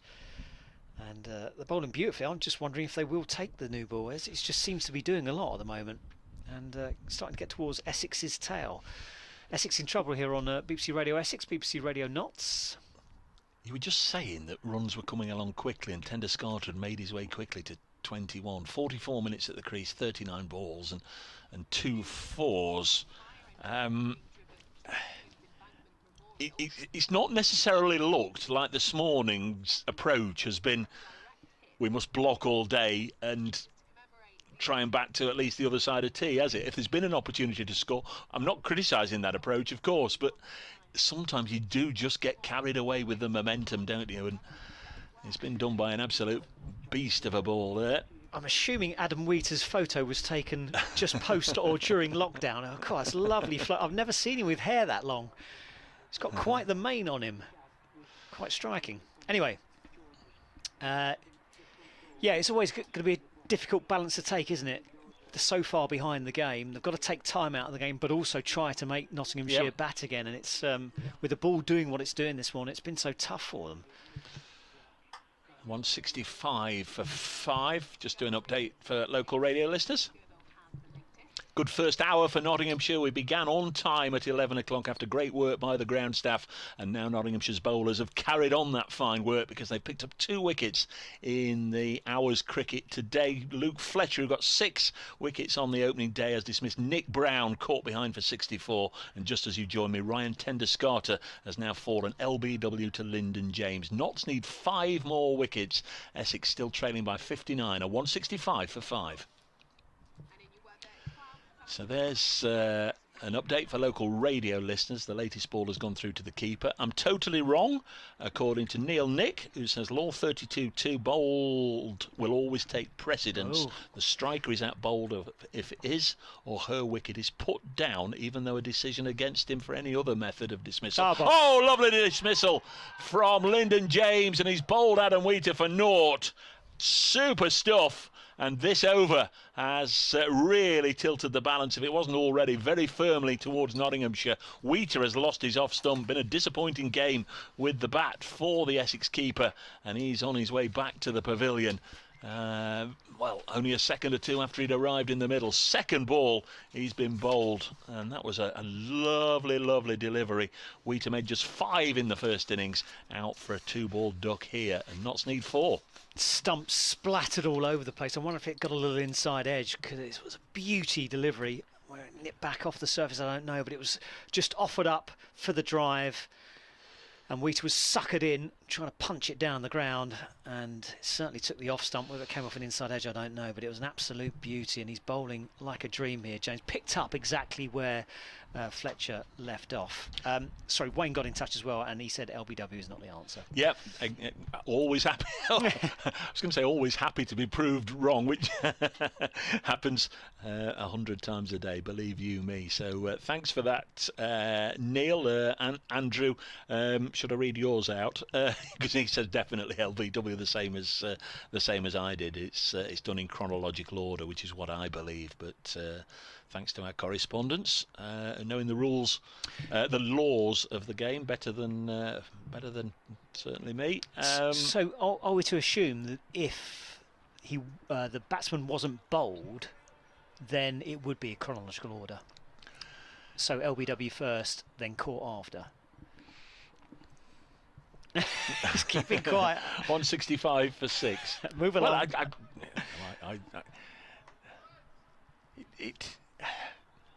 It's a difficult one, isn't it? Well, obviously it's not. He's out bowled, but here is Lyndon James to bowl to the new man, who is Simon Harmer, who clips this on the leg side. I mean, is the time really for the umpire to adjudicate on an LBW appeal if it then goes from the pad onto the stumps? Almost certainly not. Any umpire would, I'm sure, upright. If he was going to give it out, then see that the bail had come off anyway. But yes, according to the regulations, to the laws, bowled takes precedent. 165 for 6. Harmer faces his second ball, hits it out as far as Broad on the offside. It's a really good over so far from Lyndon James. First ball getting rid of Tenderscarter, and then the third ball of the over, bowling Adam Wheater. He's got the right length. You can just see even from up here, just that little drift. So pleased for Lyndon James. He's had a couple of matches where he's not really had a contribution with the bat and has been lightly bowled. But got some useful runs in this one, a very good half-century, and he's now got 5 wickets in the match as he comes in looking for even more. 165 for 6, a double wicket maiden for Lyndon James. Well done, young man. Do we know what pace he roughly bowls? No. Okay, fair enough. No, I didn't mean that to sound as flippant as it undoubtedly came across as. I don't know. I mean, he's a lively medium-fast bowler, and you look at Tom Moore's, don't you, in the slip cordon for guidance, and they stood well back, so you'd imagine he he's 80, low 80s, pushing it through. But you're right, he's found the right pace to bowl on this wicket, and he is getting a little bit of assistance. BBC Essex Cricket at gmail.com. Keep the emails coming in. Thanks very much. Dean's been in touch with us. He says, I think it's a tad early to write off Essex at the moment. Let's remember the bowlers have had some flatter than normal decks due to the weather this season. This Essex ball is pulled away into the leg side. Walter on the attack, and it's pulled all the way down to the man at deep square leg. It's along the ground, and it's going to be a single to total. 166 for 6. We're just 15 all in the tennis, folks. We're just batting it backwards and forwards. A lot of love from this part of the world for Essex, and I'm sure the other way around. But Penny says, can you now please just remind that Essex correspondent that Lyndon James is another of our homegrown talent, came through our academy, and there's one or two more. So we always like a little bit lots of of love out there, folks. Yeah, a little bit of needle between the two sides. Love it. 3 home matches to come. Expect Essex to be strong force with turning wickets in September as Patterson bowls well wide of off stump. Should they qualify for the Super 6? Thanks very much for getting in touch with us, Dean. That's the magic line. Should they qualify for the Super 6? I've got a question for you, actually. It's that second group stage. It's almost like the second group stage of the Champions League all those years ago. It's almost, what's the point for the teams that are sort of outside the top tier? I think that does need to be addressed. Chris Doughty, what an over from Lyndon. Such an exciting, genuine young all-rounder. Come on, Notts. Thanks very much, Chris, for getting in touch. Yeah, remember, you can still get the live feed of this game as well. As Patterson moves in bowls, that's left alone by Harmison, the new batsman. 3 slips in, a gully, a cover, a mid-off, mid-on, and a short mid-wicket and a long leg. Wayne, we've been through. Thanks very much for your question. Yep, it was... it was bold, wasn't it? Bold. Yeah, we knew all along. Yeah, we were just trying to lull the listeners into a false sense of security that we didn't know what we were talking about, when in fact we did. We just didn't want to give away the correct answer. There's Patterson, number 4 on his back. Sun's just dipped behind one of the clouds. No threat from the weather today. As he moves in now over the lush green turf, bowls well wide of off stump, and there's no run. We were mentioning earlier that Notts might not want to take the new ball given what this old ball's doing, but I wonder if Essex might struggle to get to the point where they force the question on Nottinghamshire whether they want to take the second new ball. Anthony says, sounds like you need to recruit TMS's John Holder to answer the question. He does the lunchtime sessions sometimes on TMS. Yeah, that's one to put to John, undoubtedly. Be nice to get some help. Here on BBC Radio Essex and BBC Radio Notts as Patterson in again, bowls, and Harmison on the drive, the right-hander towards cover. Along the ground, there's no run. What's the old saying? It's best to say nothing and be thought of as an idiot rather than open your mouth and and confirm it.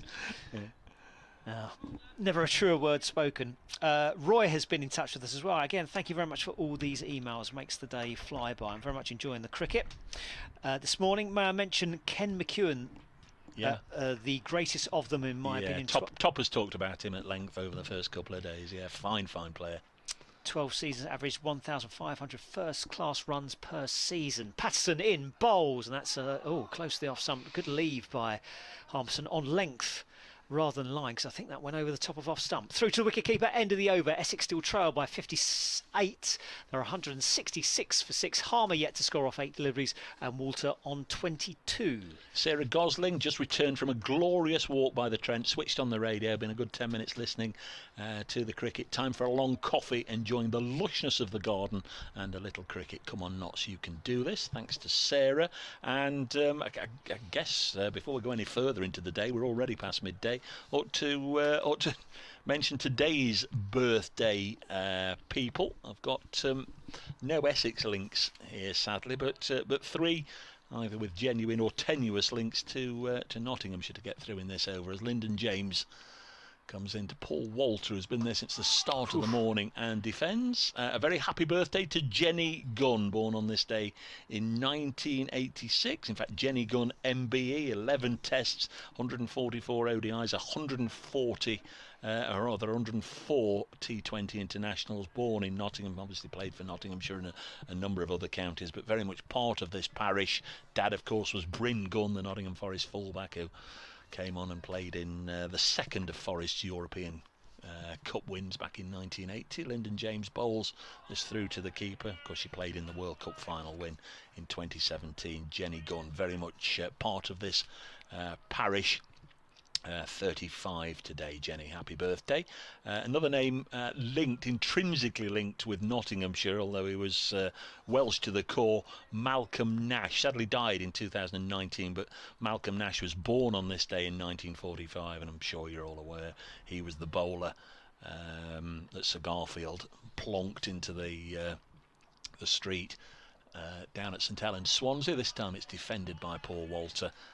Sobers hitting those 6 sixes off Malcolm Nash back in 1968. And if you've not read it, Malcolm Nash's book, Not Only But Also, that's essentially one of the stories in there. Not only Sir Garfield Sobers, but also Malcolm Nash. He had far more of a career than just those 6 deliveries he sent down. He was a seamer at first before he turned to spin.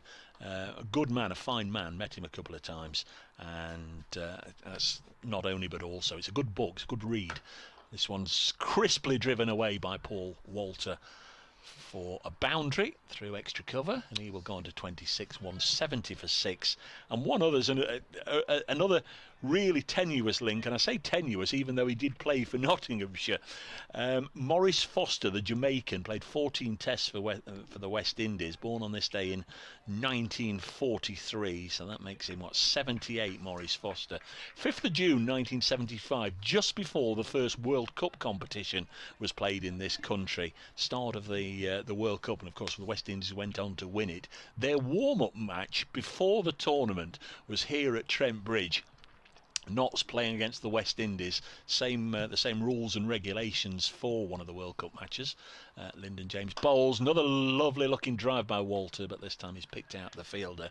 So for the warm-up match was here at Trent Bridge, and the full force of the West Indies were here playing in that game. I brought it up somewhere. Yep, there we are. The West Indies side included Roy Fredericks and Rowan Canai, Alvin Kalichiran, Collis King, Viv Richards, Keith Boyce, of course, Essex connections there, Van Bernholder, Lance Gibbs, Brendan Julian, and so on. 170 for 6. Next ball is in the pad, and they're asking. Steve O'Shaughnessy turns it down. Pitch outside leg. One name I didn't read there in the West Indies side was Maurice Foster. And just to perhaps balance it up a little bit, or give him a bit of batting practice, Maurice Foster played for Notts in that game, and the Notts middle order batsman, who himself came from the Caribbean, Nirmal Nanan, he was loaned to the West Indies. So on the day, the West Indies made 234 for 6, 70 from Rohan Kanai, 62 from Alvin Kalicharan, and Notts in reply. Let's have a look. 201 for 8 innings closed. 58 from Maurice Foster, playing for Nottinghamshire. So there we are. It's a bit of a tenuous link, but he did play for Notts in a 1975 warm-up match for the first World Cup on the 5th of June 75. Patterson, right arm over to the left-handed Walter from the pavilion end. That's left alone outside the off-stump. 170 for 6. Essex 54 runs short of making Nottinghamshire bat again. I got a little bit of a link here as well. Notts, Trent Bridge was my first ever commentary almost 14 years ago to the day. Graham Swan was playing that day, Stephen Fleming was playing that day, David Hussey was in the side. What a side that was. Very much so, yeah. Patterson moving in again. Sun just gone away. Oh, it's a full stride from Harmer, who misses the ball outside the off stump. He's faced 10 deliveries so far, yet to score. 170 for 6. James has been in touch with us as well. BBC Essex Cricket at gmail.com. He says, currently tuned into coverage on YouTube alongside his long-suffering non-cricket girlfriend, Cassie, who just so happens to be a massive stats geek. So here we go. He's got a question for us and the listeners. If anyone wants to get in touch with us, in the vain hope of getting her hooked, please can we offer them our best / craziest / most random cricketing stat as Patterson moves in again. That's defended up towards mid-off and there's no run. So best / craziest / most random cricketing stat. Got to admit, nothing comes to mind at the minute, but BBC Essex Cricket at gmail.com if you'd like to get in touch with us. Flitting about from subject to subject, but Nigel Hall, just back to the other one, as a current Notts Premier League umpire, and I can assure you that bowled is the correct answer. And if the ball had not hit the stumps but been caught by a fielder, then caught takes precedent over LBW. Thanks, Nigel. Lovely to hear from you, and to correct us. Patterson in bowls. Oh, it's a big LBW. Oh, he's gone! LBW Harmer without scoring. Huge appeal from behind the stumps. And the umpire, very little hesitation in putting up his finger. And Essex crumbling here. Harmison goes for no score. Essex 170 for 7, still trailing by 54 runs. The end is nigh, and despite well, they need a massive rearguard action, don't they, here, Essex, to even get Nottinghamshire to bat again. I've just looked at the replay and a couple of things there. One, I think it was probably out anyway, but two, I'm not 1,000,000% certain that he was playing a shot. That it's always, you know, an opinion versus an opinion whether a batsman is playing a shot, but the bat didn't seem to be anywhere near in front of the pads. I don't know if we'll get the opportunity to look at that again for our followers on the live stream, but it's a 12-ball duck for Simon Harmer, 170 for 7, and Essex are now going to be really dependent on their lower order, sticking around here with Paul Walter. Shane Snater on his way to the middle, bowling hero for Essex on day 2, needs to be the batting hero on day 4, you fancy, as he comes out onto the ground where he took 7 for 98 on Tuesday, but on the first day he disappeared for naught to Luke Fletcher, one of Fletcher's victims there, caught behind for naught. Well, on the subject of Essex's batting, in response to the message about Essex's bowlers not doing their thing, Debbie says Essex have been bowled out for under 100 twice this season. That's got nothing to do with the bowlers. Essex need consistent batting performances rather than expecting the bowlers to bail them out each time. Yeah, it's two facets to the, well, 3 facets to the game if you include catching and everything, fielding. But definitely Essex's batting, certainly in the first innings so far this season, it's just fallen a little bit below standards. So they will certainly be practicing for their next game, which starts on Thursday. That's what's been lovely about the start of the season, just a consistent start. All the matches on the Thursday. It's been nice to have some kind of proper schedule. Snater faces first delivery. That's left alone outside the off stump from Patterson. 4 slips in for Snater. There's a backward point. There's a man at wideish mid-off. Mid-on and mid-wicket and a fine leg. Shades of day one a little bit in that Essex 165 for 4 and blink of an eye later 170 for 7. A couple of wickets for Lyndon James, a double wicket maiden, and now Dane Patterson getting his second wicket of the innings. Patterson and Windett is back bowls, and that's pushed out into the leg side by the left-handed Snater. End of the over, another successful one for Nottinghamshire. Essex 170 for 7, still 54 runs short. John's got in touch with us. Lyndon James looks a terrific prospect. Is he predominantly a batsman or a bowler? He's an all-rounder. He bats 5. He got 51 in the Nottinghamshire first innings, batting at 5. I say he's had a couple of leanish games where Stephen Mullaney's not used him much with the ball, either because as at Derby the others ran through Derbyshire twice, or at Worcestershire it was just a very flat track that didn't suit him much and he wasn't used much. But in this game he's really contributed. 22 years of age, former Oakham School student, the same as Stuart Broad, who's just had a word with him from mid-on. Not so, just sorting the leg side field out. 2 men pushed out. James to bowl to Walter.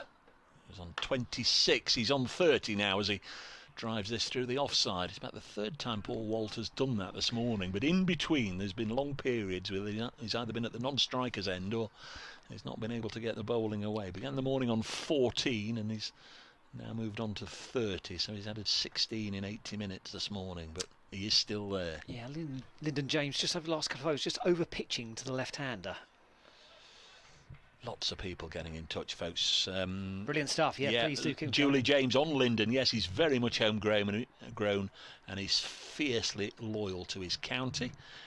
Also with Lyndon, just for the Essex supporters who may not be too familiar with him, he's been skippering the second 11 over the last couple of years. Edge, he's got another catch. Duckett with a very sharp grab at second slip. James gets his 4th of the innings and Paul Walter goes. An absolutely lovely delivery, and Walter again went hard at him, and Duckett has well, he's plucked one out of the air there. Fine bit of work from Ben Duckett. And Essex right on the brink now, still trail by 50, and they've only got 2 wickets left, and Paul Walter might be their last hope of salvation. Well, they've been destroyed by 2 bowlers in lovely rhythm this morning, as John points out on the email. Lyndon James does have a lovely gliding rhythm as he comes up to the stumps, and the way he delivers that ball, and he's taken over beautifully from Luke Fletcher, who got the first wicket this morning. John finishes, going back to your England Notts chat, maybe Lyndon James will jump ahead of Clark and Duckett in the queue. The next Stokes, he says, that's big boots to fill.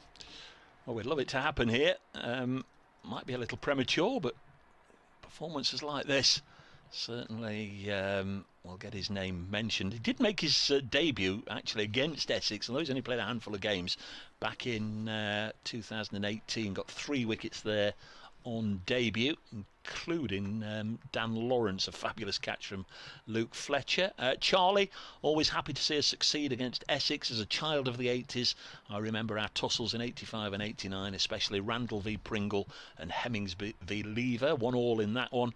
Now for the future, Lyndon central to it in my opinion. Come on, Notts. Raise the beetroot. Hi Dave, thanks for the coverage. If 2022 returns to 2 divisions, are we thinking the Division 2 group in September will decide who is in Divisions 1 and 2? The bottom group may be the wooden spoon avoidance. I'm really not sure how they're going to take it forward to next year. I think first and foremost, I guess the counties will have a bit of a chat as to whether they want to go back to 2 divisions or whether they like this format. Me personally, I like this format, but they need to figure out something to do with the second group stage. 174 for 8. Peter Siddle is the new man. He got a first bowler in the first innings. Lyndon James bowls to him, and the Australian lets it go through to the keeper. Julie James, so happy our young players are seizing their opportunities. Terrific, folks, for the correspondence this morning. Simon Trafford. Dane Patterson set him up lovely for that wicket he got. That was a couple of wickets ago, wasn't it, Simon Harmer? Good spots, Simon. Yeah, he went away, and then in and out. Jim, lovely to hear from Jim. Fabulous morning for Not So Far. Looking a different team. Now the Monkeys off their back. Edged. Caught. Put down by Hamid. And Lyndon James, well, he almost sank to the ground in disappointment because that would have been his first five for in first-class cricket. He's already got the best figures of his young career. Asib Hamid, a spilled siddle on naught at third slip, low down. And, you know, the previous one that was nicked, Duckett caught an absolute blinder. That would have been up there, but I think Asib Hamid will feel that he should have held it. Oh yeah, that was straight in his hands. Slightly just in front of him, but he should have caught that. Hope you're enjoying the pictures, those of you following the live stream, as James bowls to Siddle, who is just happy to defend this one. 174 for 8. He's bowling a beautiful length. He is indeed, he really is. And you know, you touched on it right at the start. He just found the right pace to bowl on here. And just before we go any further, a word of thanks to our cameramen who've stood out there. Better weather today. Barney Spence and Jono have been our camera operators through the course of this game, and some fabulous pictures they've brought you. Lyndon James in to bowl to Peter Siddle, edged again. Oh, just avoided Asib Hamid. He's dived to his right, got a fingertip to it, it's run away from him, and they've taken a single. Siddle is off the mark, 175 for 8. Not sure that one carried. I was going to say that's another one, isn't it? You'd need 25 looks at that from different angles. But probably Asib Hamid is the only one who'll know if it genuinely got to him on the full or the half volley, but it was very, very close, and Lyndon James still very close to getting a 5 for. I better rattle through some of these emails before this match is over. Michael says, not quite ended yet, but getting there. He said he was very pleased when Hamid was signed by Notts and the success he's enjoying. Obviously, something had gone wrong at Lancs. Yeah, it'll be interesting to see when you get to speak to him exactly what his feelings on that is. Said Ryan Tenderscarter could change his name to LBW Tenderscarter. Perhaps a little shake-up is what Essex need. It's never good to make wholesale changes, though. Here comes Patterson from the pavilion end, defended out by Snater into the offside, and there's no run. That's Michael from a rainy Tarragona region of Spain. Yeah, well, you never know. Next match they could score 500 and things will settle down again. Yep.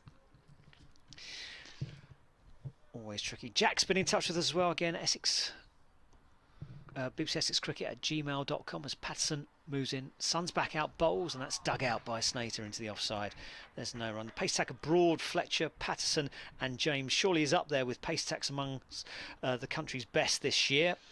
In both your humble opinions, what other counties also share a lethal set of pace bowlers, and whose can be argued to be the best? Thanks, Jack.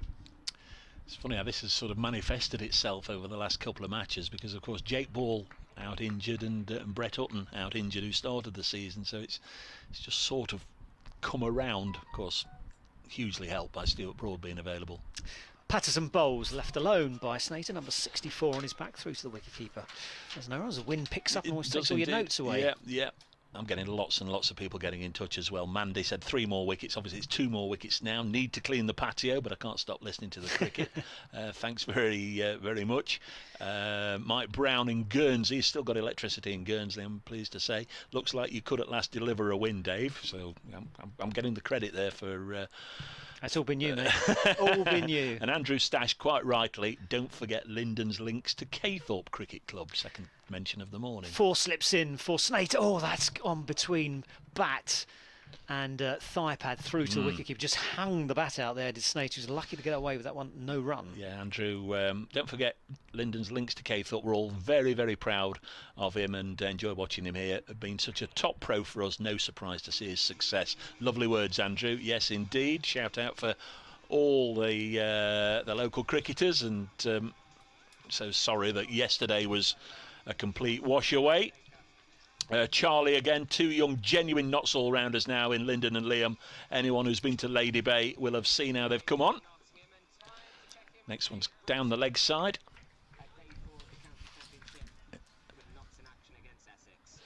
where Notts need 2 more wickets. 175 for 8 is the current Essex score. In fact, 176 for 8 as they take a single. But that does mean the defending county champions still 48 away from making Nottinghamshire bat again. This morning, Lyndon James has really come to the party. He's taken 4 for 38 now, a double wicket maiden, really breaking the back of the Essex middle order. Terrific stuff also, the start of the day from Luke Fletcher, and also Dane Patterson bowling nicely. He's just dismissed Simon Harmer. So Notts on the brink. They need 2 more wickets. Essex need 48 more to make Notts bat again. 176 for 8.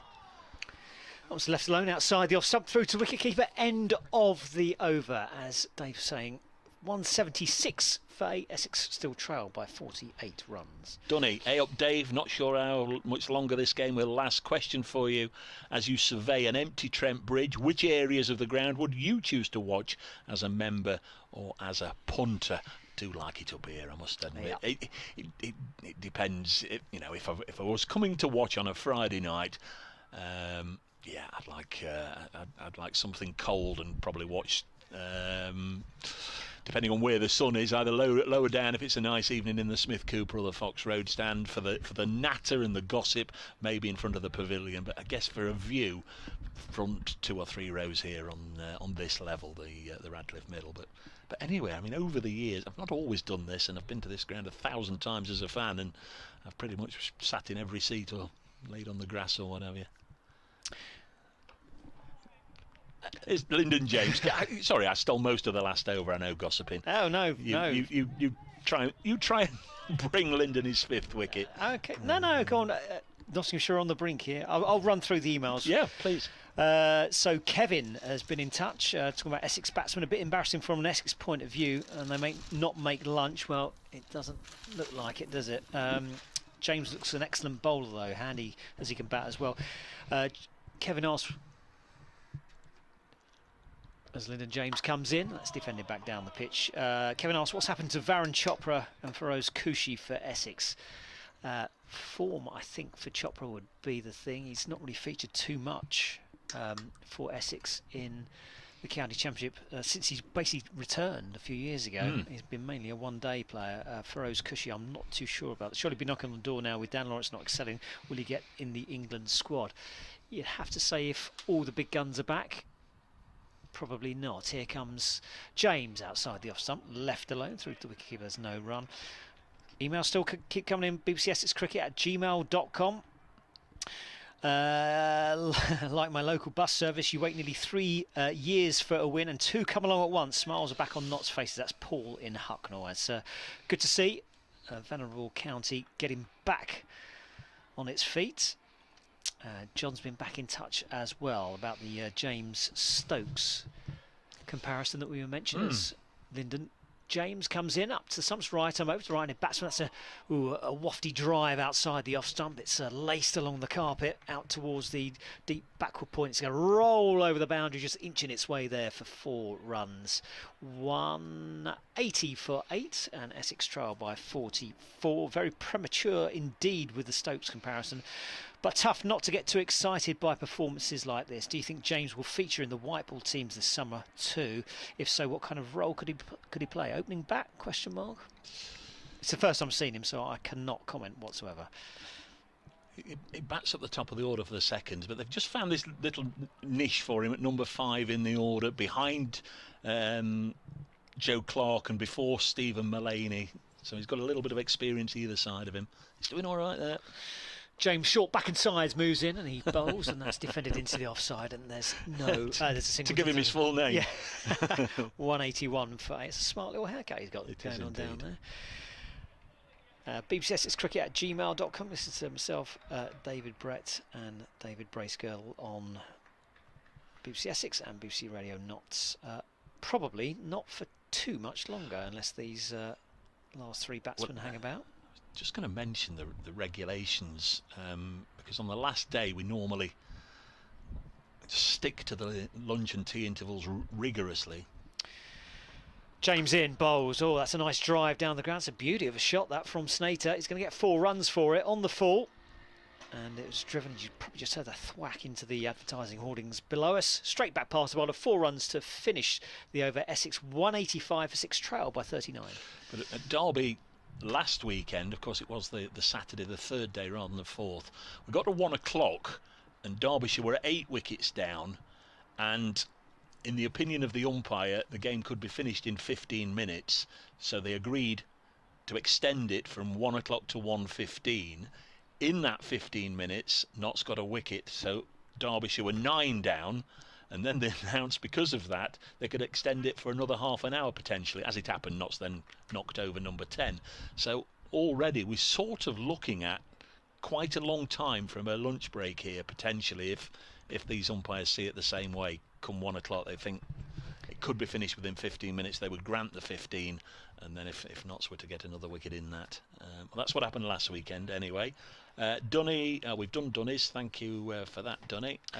Should say new ball is due, right? 80 overs in. It is, but yeah. it's still sticking with the old ball. Do you want me to take this over as well? Yes, but yeah, please, yeah.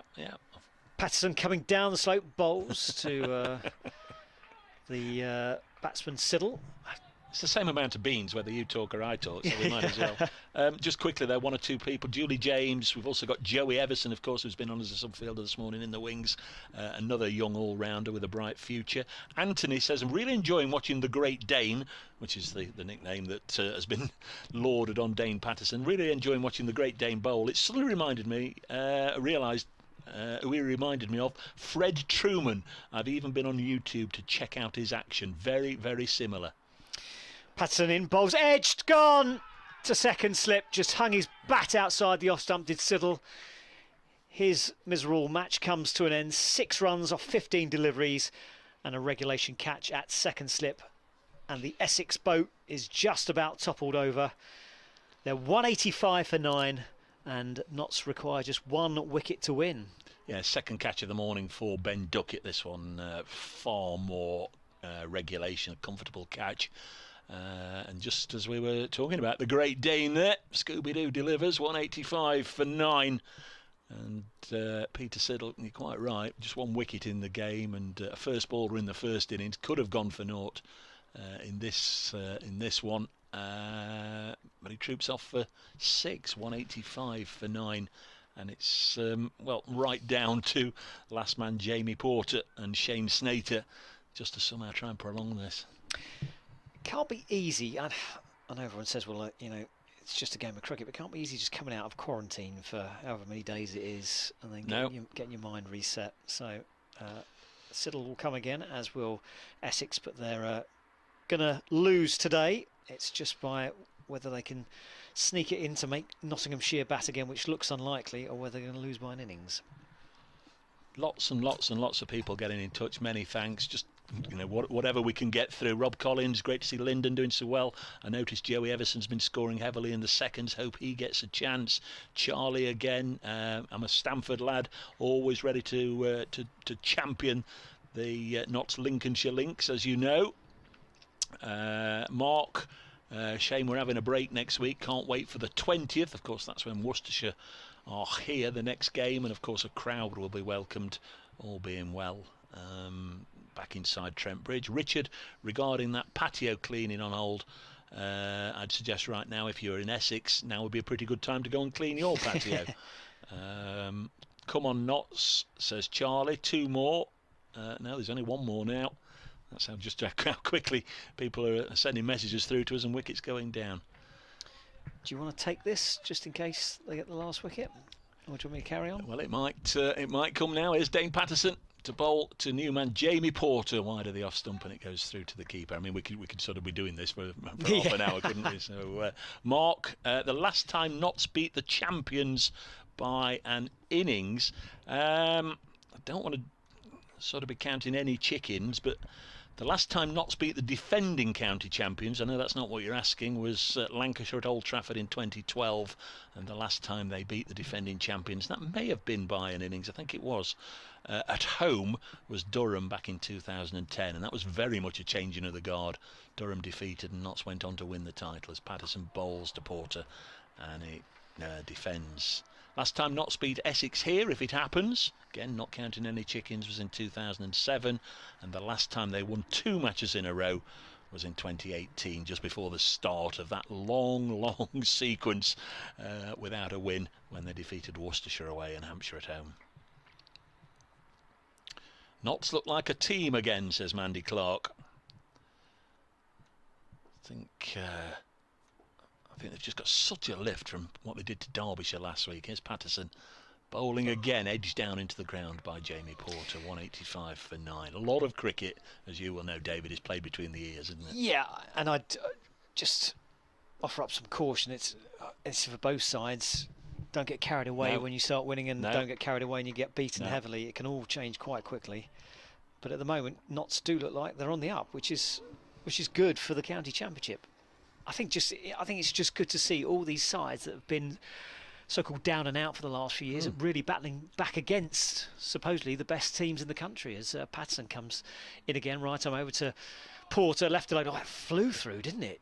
Oof, that took off through to the wicket-keeper, and there's no run. End of the over, 185 for 9. Just one more wicket required. Essex still require 39 runs just to make Nottinghamshire bat again. I was just looking there, Stuart Broad coming down to this end, Stephen Mullaney, the captain, coming down to this end, but Lyndon James, cap off, quick as a flash, handing it to the 12th man, Toby Petman.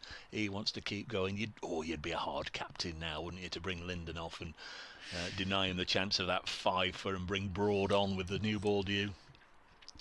And can I just say thank you very much for everyone getting in touch with us. And I know it doesn't seem a lot to send an email to us, but it certainly does. These can be long days. I know this one is going to be a short one, but they can be long days, and you make the days go quicker for us. Apologies also to James. We haven't come back with any startling stats for you and a girlfriend. But as James comes in, bowls, and that's left alone outside the offside. Hopefully she's been captivated by just how exciting this last hour has been. Certainly if you've been a Notts fan. Kevin Tilston... anything on Harry Gurney? Yeah, he's not seen him this game, to be fair, but the previous 2 home games he's been, and in fact he was at Derby as well, Kevin. In the intervals out there with Kevin Shine, looks reasonably fit and well and ready to go for white ball cricket. James in, right arm over bowls. All that's left alone. Good leave by the batsman, who's Snater. He's on 4. Essex 185 for 9. That was close to off stump, but left alone. Allowed to go through to the wicketkeeper. If you do want to send an email, you better be quick. bbcessexcricket@gmail.com. But Dave's on Twitter. @Brace Cricket. But it looks like the end is very much nigh for Essex.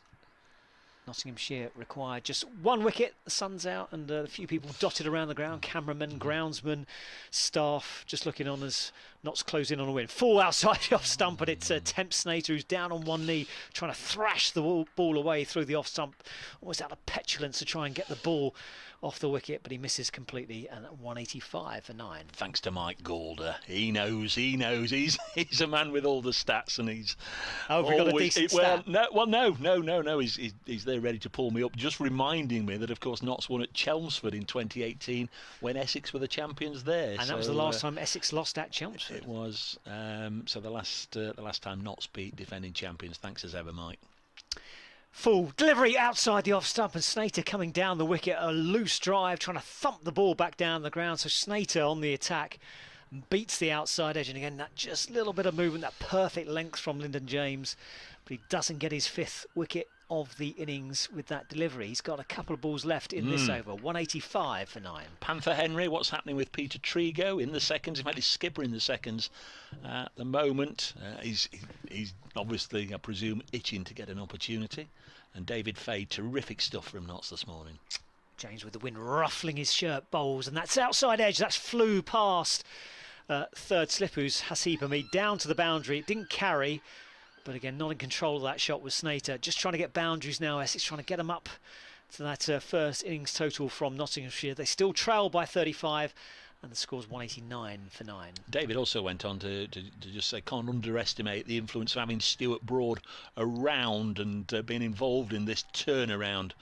So good to have him back playing for Nottinghamshire. I mean, he's played a peripheral part this morning, but believe you me, they will all have benefited from having Stewart out there, and he just keeps having a little word with Lyndon James, doesn't he? Encouraging, supporting, and really being behind him. Terrific stuff from Broad. 3 slips in as James bowls to Snater. Oh, gets a lovely delivery in there. It's defended away into the offside, but you can just see from up here the little curve as the ball went in towards the batsman. He defends it into the offside, and that's the end of the over. Snater survives. Essex 189 for 9, and Notts 1 wicket away from victory. Martin Clay, typical Notts. You wait ages for a bus and then 2 come along at once. Great team performance. Thanks, Martin. Thanks for your correspondence through the course of the game. 1:15. Notts need 1 wicket. Almost certain. Well, definitely they will play now until either Notts get this wicket or until at least 1:30 if this last pair can go on and on and on. Morgan, well done Notts, excellent team performance. Just wondering what happens to the tea meal today. This goes through to the keeper. Genuinely don't know, Morgan.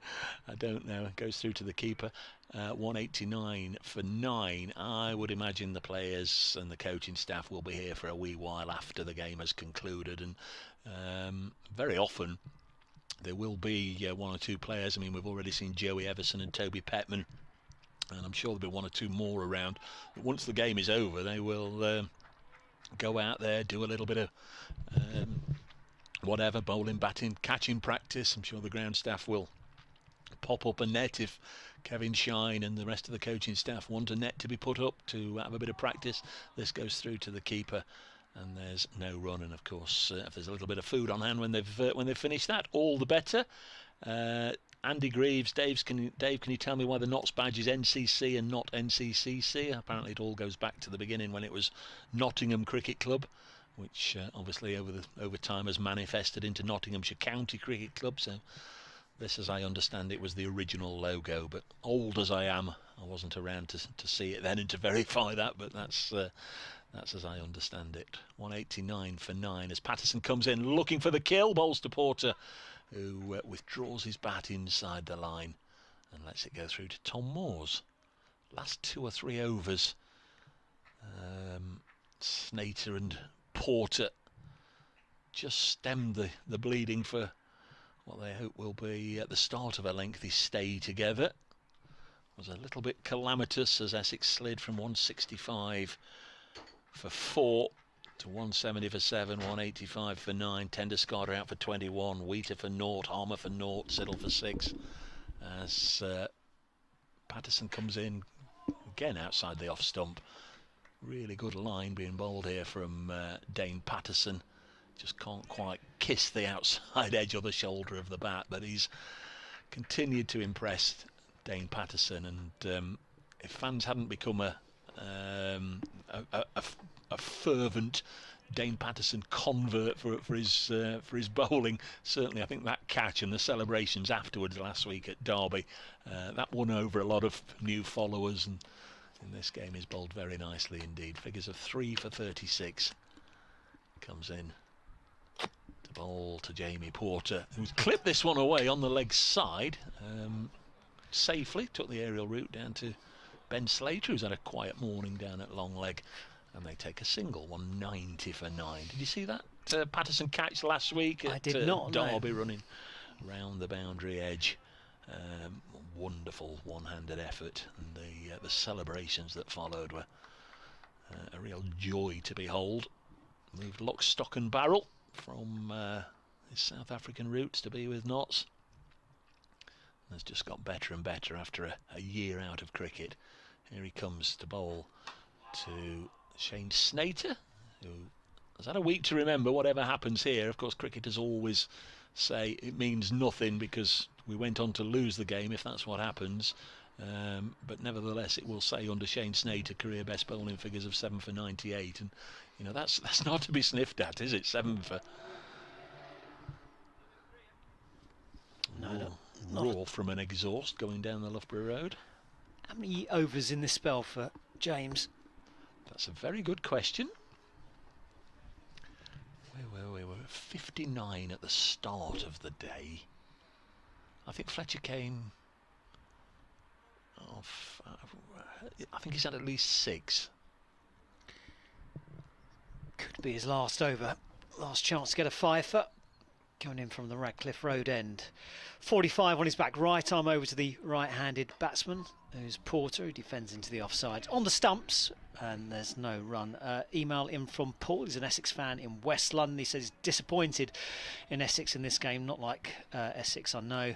Just very poor with the bat and ball. Says, oh well, on to the next. Go the Essex boys.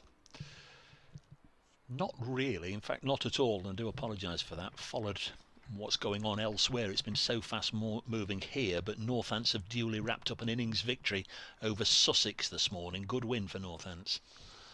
James in, bowls, and Porter covers up, defends into the offside, there's no run. Martin gets in touch as well. The current match, lovely to see such an iconic ground, and hopefully, well, definitely there will be people here the next time for the next match. Yeah, 20th, Notts have a week off, so the next game is a week on Thursday, the 20th. What's the delay here? New ball has been taken. Stephen Mullaney just interrupted things there. 2 balls into the 84th over, and as said, we'll let him have a go. And now Steve O'Shaughnessy, the umpire, is waving to the scorers. So Stephen Mullaney there, mid-over, just decided, hang on, let's just try something different. Good captaincy. Yeah, 20th, Nottinghamshire at home to Worcestershire, and all the members will have received the necessary information of what they need to do to secure their tickets. I was about to ask about ticket situation as James comes in and he bowls. Oh, that's wide down the left leg side. That's well taken by the wicketkeeper. So is it just members that it's open to at the moment? At the moment, yeah. And they've been notified via email or post, or however the club gets in touch with them, of what they need to do. They need to book their tickets for that game, and I understand most of the ground will be open and available. And is that until the 21st, or that's for that game, the Nottinghamshire versus gotcha. Worcestershire game. Okay. And I presume there'll be all tests and trace and everything in order to try and keep an eye on things as James bowls a beauty. That's outside the off stump. It rises off a length, and Porter just holds the bat inside the line, and it goes through to the wicketkeeper, and it's a dot ball. He's got a couple of balls left in this over as James, and then we may see the return of Broad and Fletcher. Essex might just be reflecting that they're perhaps in the wrong part of the East Midlands, because no cricket today, just down the road at Grace Road, Leicestershire, Surrey. Further inspection at 1:30. James kicking his heels up to the stumps, and he bowls full this time. That's dug out by Porter. Slightly leg side, that one. And it's towards mid-on, and there's no run. I mean, with all due respect to our friends at Grace Road, I think they've probably got more of the super soppers here, and yes, than perhaps at Grace Road. Again, I'm speaking without any specific knowledge, but they might have had more rain. Well, I can't imagine they've had more rain than we had here yesterday, but maybe there's more of a drying ground than at Grace Road, but they've obviously got it very wet there. James in, bowls full. That one again is down the leg side. So has he missed his chance to get a fifer? He slaps his hands together, head down, trudging away towards his fielding mark. Kicks the turf as well. I think he knows he's missed his chance there. He gets a clap on the back and patted high fives all round, but I think it's just going to be a forfeit. You don't get that sort of reception accolade, if you like, from your teammates just coming to the end of an over, because he's got back slaps, he's got a fair amount of praise there from Tom Moores and Joe Clark and Ben Duckett and Asiba Mead as they came down to this end and congratulated him on a fine spell. Lyndon James, 3 of the 4 wickets to go down.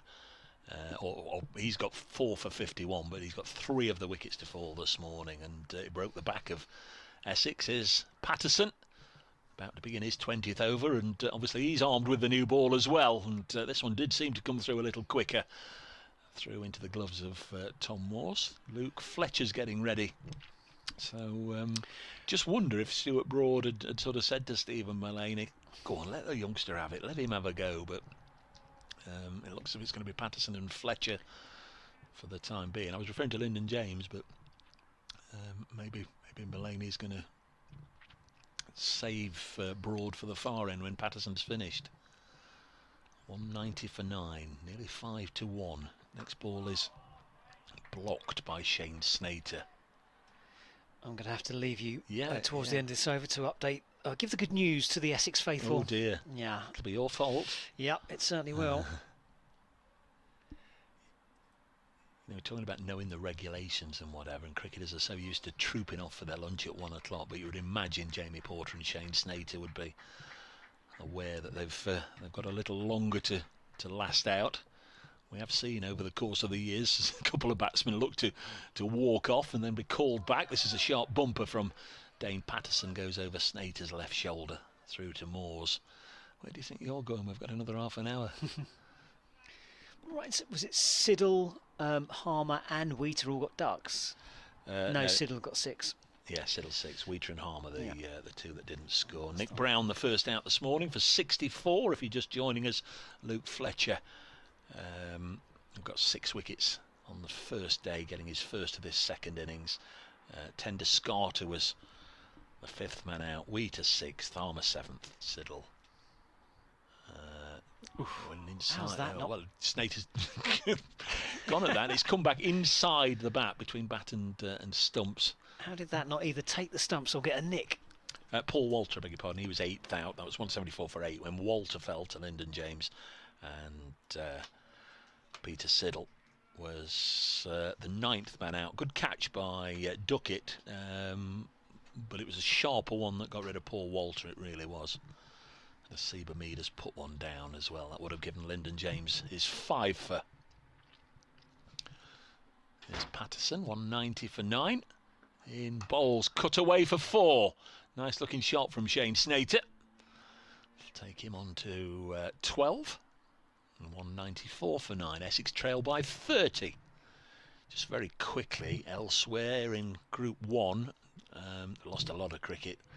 At Edgbaston, Warwickshire 343 all out, Worcestershire 288 for 6 in that one. Difficult to see how they're going to reach a natural conclusion in that game. Hampshire 162 for 6 in their second innings, still trailing Somerset by 95 runs at the Ageas Bowl. No play before lunch at Headingley between Yorkshire and Kent. And Lancashire 101 for 2 at Old Trafford, replying to Glamorgan's 344. That's it. That's all that's playing at the moment. 194 for 9 as a leave from Snater brings plenty more oohs and ahs. Luke Fletcher, over to you, says Stephen Mullaney, and he peels off his sweater. Kamal says, shout out to the Notts Prem players that are making their stamp in county cricket. Any news on Matt Carter? Thanks for the commentary throughout the game. Thanks very much, Kamal. Keep seeing Matt, like Harry Gurney and 1 or 2 more out there with the coaches during the intervals and before the games. Just at the moment, obviously, Liam Patterson-White's got the one spinner's berth available in red ball cricket. You would imagine Matt will start to feature in white ball cricket, and I would imagine he's playing lots of club cricket still in Lincolnshire.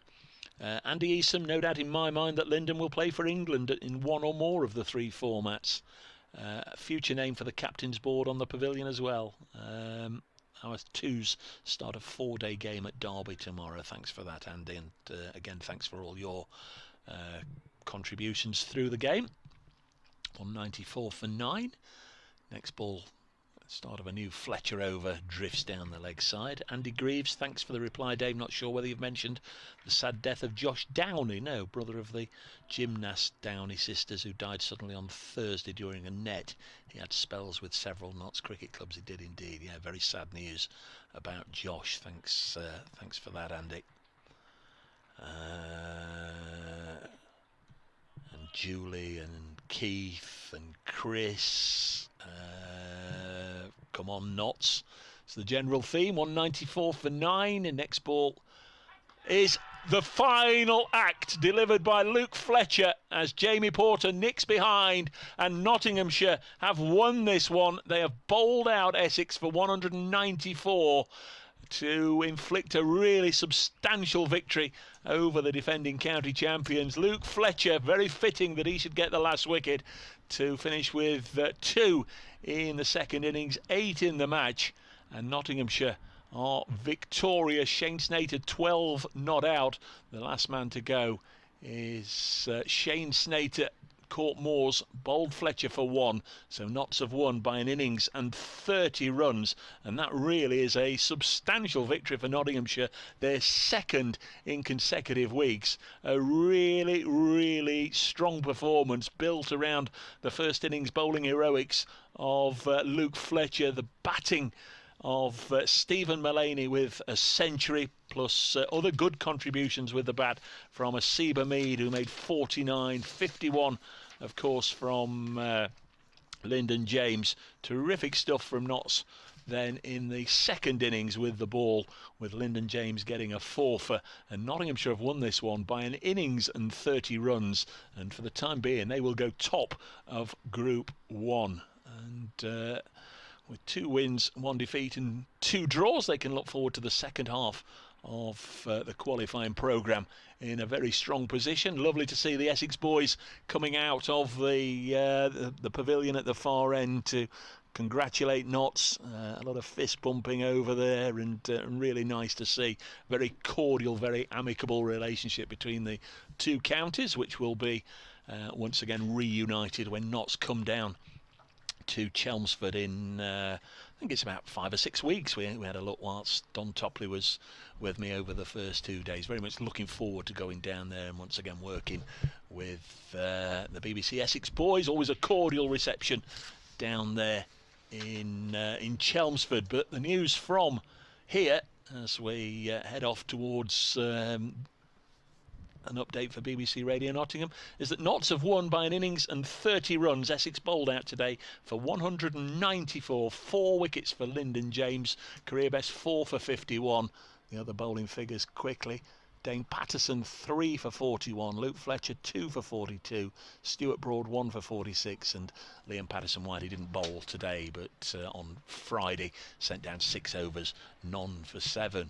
Notts have won. They've beaten Essex by an innings and 30 runs. From Don Topley, who was here for the first 2 days, from David Brett, who's shared this morning, and myself, Dave Brayscuttle, thanks for your company. Really mean it. We've loved having you along, and thanks to everybody who's engaged, interacted with us over the course of this match. Remember, there's lots more cricket still available for you via the BBC Sport website and app. Lots of the counties, in fact all the counties I think, are doing a live stream, so if cricket's your thing, and why wouldn't it be, there are more matches for you to follow today if at all possible. But from the team here, once again a huge thanks to the media team and the production team for putting it all together for you and bringing the live stream pictures from us all at Trent Bridge. I wish you a very happy Sunday. Goodbye.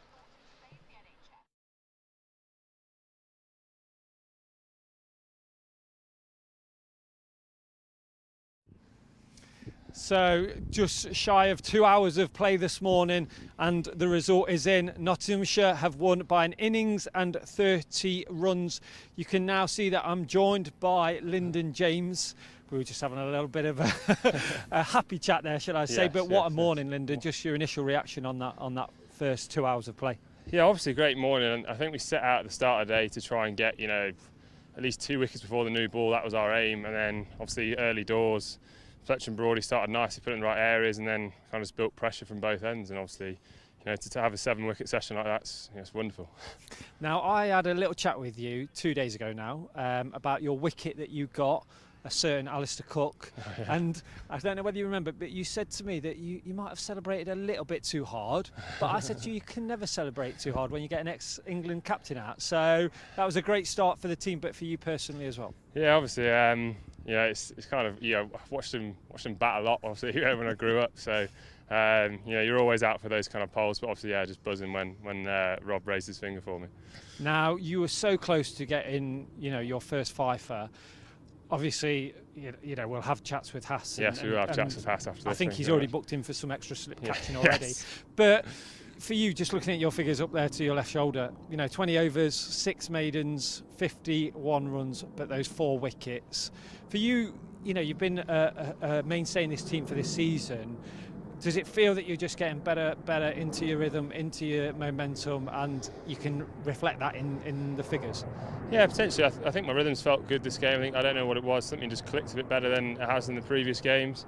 Obviously done a bit of work with Shiny. I mean, I haven't bowled loads, like obviously 20 overs. I probably haven't bowled 20 overs in a game this season, but I've done a bit of work in between games to try and get my action in a good place, and yeah, fingers crossed it feels good. Now I want to let you go and celebrate with the boys, but just very briefly, 2 wins on the bounce, just that feeling of relief, but also positivity and looking forward to the next game. Yeah, I think so. I think we always felt it was coming. As a group of players, and now obviously last week at Derby, getting that monkey off the back and getting that win on the board, and then obviously to back it up against the champions of the last 2 years here, and win by innings is a great effort. So fingers crossed we can keep it going. Indeed. Well, thank you very much for joining us. Go and celebrate. Cheers, with the rest of the lads. Now I've got a certain Mr. Peter Moores just over there to my left. Phone's probably buzzing already, I imagine. Pete, is it? Well, no, we don't have to check that yet. Can see the lads here. First of all, many congratulations. Thanks. First win last week against Derby, but to do it at home against Essex in just two days in one sort of session. Yeah. Just how pleasing must that be? Yeah, well, one, to win at home. I mean, we won last week, obviously away at Derby, and I think the message for everybody was that it was a fantastic win, but we're desperate to win at Trent Bridge. We'd love people to be in here, obviously, but that's going to happen soon. But yeah, the lads played some really good cricket. You're always trying to move a game forward, because though 4 days sounds like a long time, it isn't always a long time. But the way we played in the first 2 days of that game has set up what has been a fantastic performance today.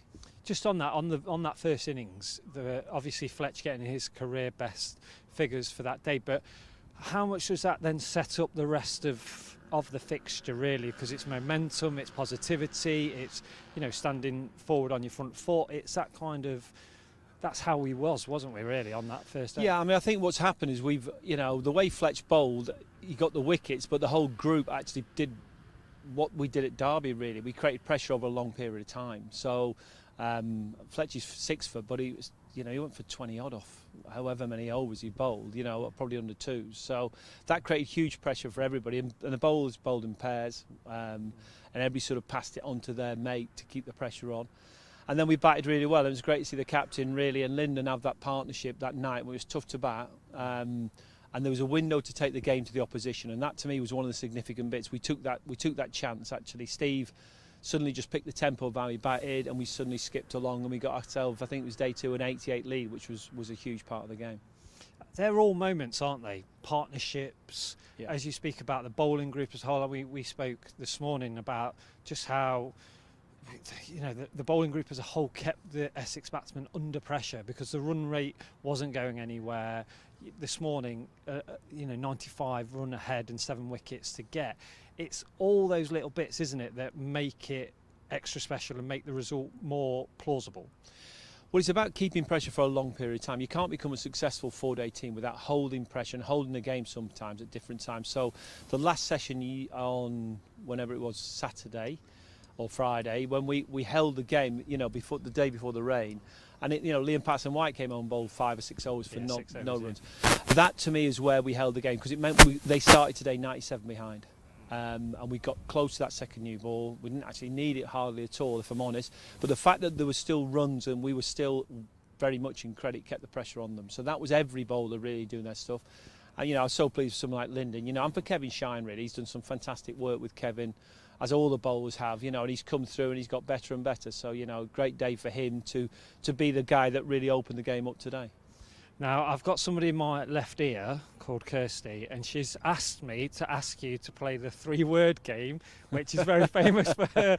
If anybody's watching it, look at the interviews on past live streams. But she'd like to have your 3 words right now. After what we've just seen, putting you under more pressure, Pete, as we always do. The 3 words now. I mean, elated would be one. I think on the moment, I really, we were relentless. We were skillful and brave, because we took our opportunities. I think they'd be my words, because the bravery was shown, I think, by Steve Mullaney as a batter, when suddenly there's a chance to really get on the front foot, and he did that, and that partnership. But I love the way it was a relentless way we went about it. We got ahead of the game by bowling so well first innings, and Fletch takes a lot of credit for that. but then we didn't ease off at all, so we kept that pressure all the way through. So yeah, great win. Lads get some time off, actually get a few days off now because we don't play in the next round, which is a chance for me to recharge. And then obviously we got another home game coming against Worcester, so it's a good time to get that win again. We'll look forward to that game in 1 second, but I just want to mention that about the ruthlessness. I heard it out here just there. You've got Ben Slater, Stephen Mullaney. You've got a good core of that group going, come on, let's finish it off. Let's be ruthless here. Is that something that we've had to learn over the last few seasons to get that ruthless streak and to finish the game off? I mean, Stephen Mullaney said under 200 here, 6 runs. It's that sort of mentality, is it? But it's so pleasing to hear that. Yeah, well, I said last time, there's a thing called mother cricket we often talk about in the game where you've got to do things right, and we've learnt some lessons along the way, don't get me wrong. It's, over the last couple of seasons we've had some tough ones where we've dominated games and not got over the line, and I think the lads have learned the one thing about 4-day cricket, well, any game really, is you don't get ahead of it. You play what's in front of you at that time, and at no point do you take your foot off the gas or the foot off somebody's throat if you've got that chance. So that's what happened. We got a couple of early wickets this morning. The lads then drove that home and got us over the line. So that, to me, that lesson has been learned, I think. And Derby, we saw it for the first time for a long time, that we got in good positions, but we really drove those positions home. And this was another one, good position after day 1, drove it home day 2, and then had to wait a day to get in here and finish the job off, which was great to see. Yeah, frustrating day yesterday, but let's look forward to the next home game. Like you say, we're not involved in the next round of fixtures, but the next home game against Worcester on the 20th of May. Fans should be back in this ground. I mean, it'll feel a little bit strange because it's been a long time, but that must be so nice to be able to see the members again, to see those familiar faces, and also kind of on the positive upward slope that we are at the moment as well. Yeah, it's a great time to get fans back in for us. I mean, interestingly, a couple of lads, we've seen Fletch walking around the boundary and stuff like that, say, am I still allowed to walk around the boundary? So I said, I reckon the fans will love the fact you're walking around the boundary. I had that conversation yesterday about how it's, in a strange way, we've all got to realise what we've got to and what we're allowed to do, because obviously it's been empty, but no. So there'll be some adjustments, but I think in some ways, to see the fans again, it'll be fantastic. To get some noise in the stadium will be fantastic. And I think everybody's looking forward to it. It's been a long haul. I think we felt all the way along we've been the lucky ones, being able to go to work and do what we do, and we felt for the people who haven't been able to come through the gate. Well, I suppose we can't wait for those to come through the gate. But Pete, many congratulations. Give our congratulations to the rest of the lads as well. Thank you very much for joining to us. And you can go and put your feet up for a few. I'll go and put my feet up. Thanks, Aaron. All right. Cheers, mate. Thanks. No problem. So there we have it. Like I said, an innings and 30 runs Nottinghamshire win by. That's 2 wins on the bounce now. As we've just said with Pete, the next game here at Trent Bridge and for Notts is against Worcester on Thursday, the 20th of May. We honestly can't wait to see you back here at Trent Bridge. But from everybody here, thank you very much for tuning in, and we look forward to either seeing you here at Trent Bridge or, of course, on Trent Bridge Live. From everybody here, enjoy the rest of your weekend.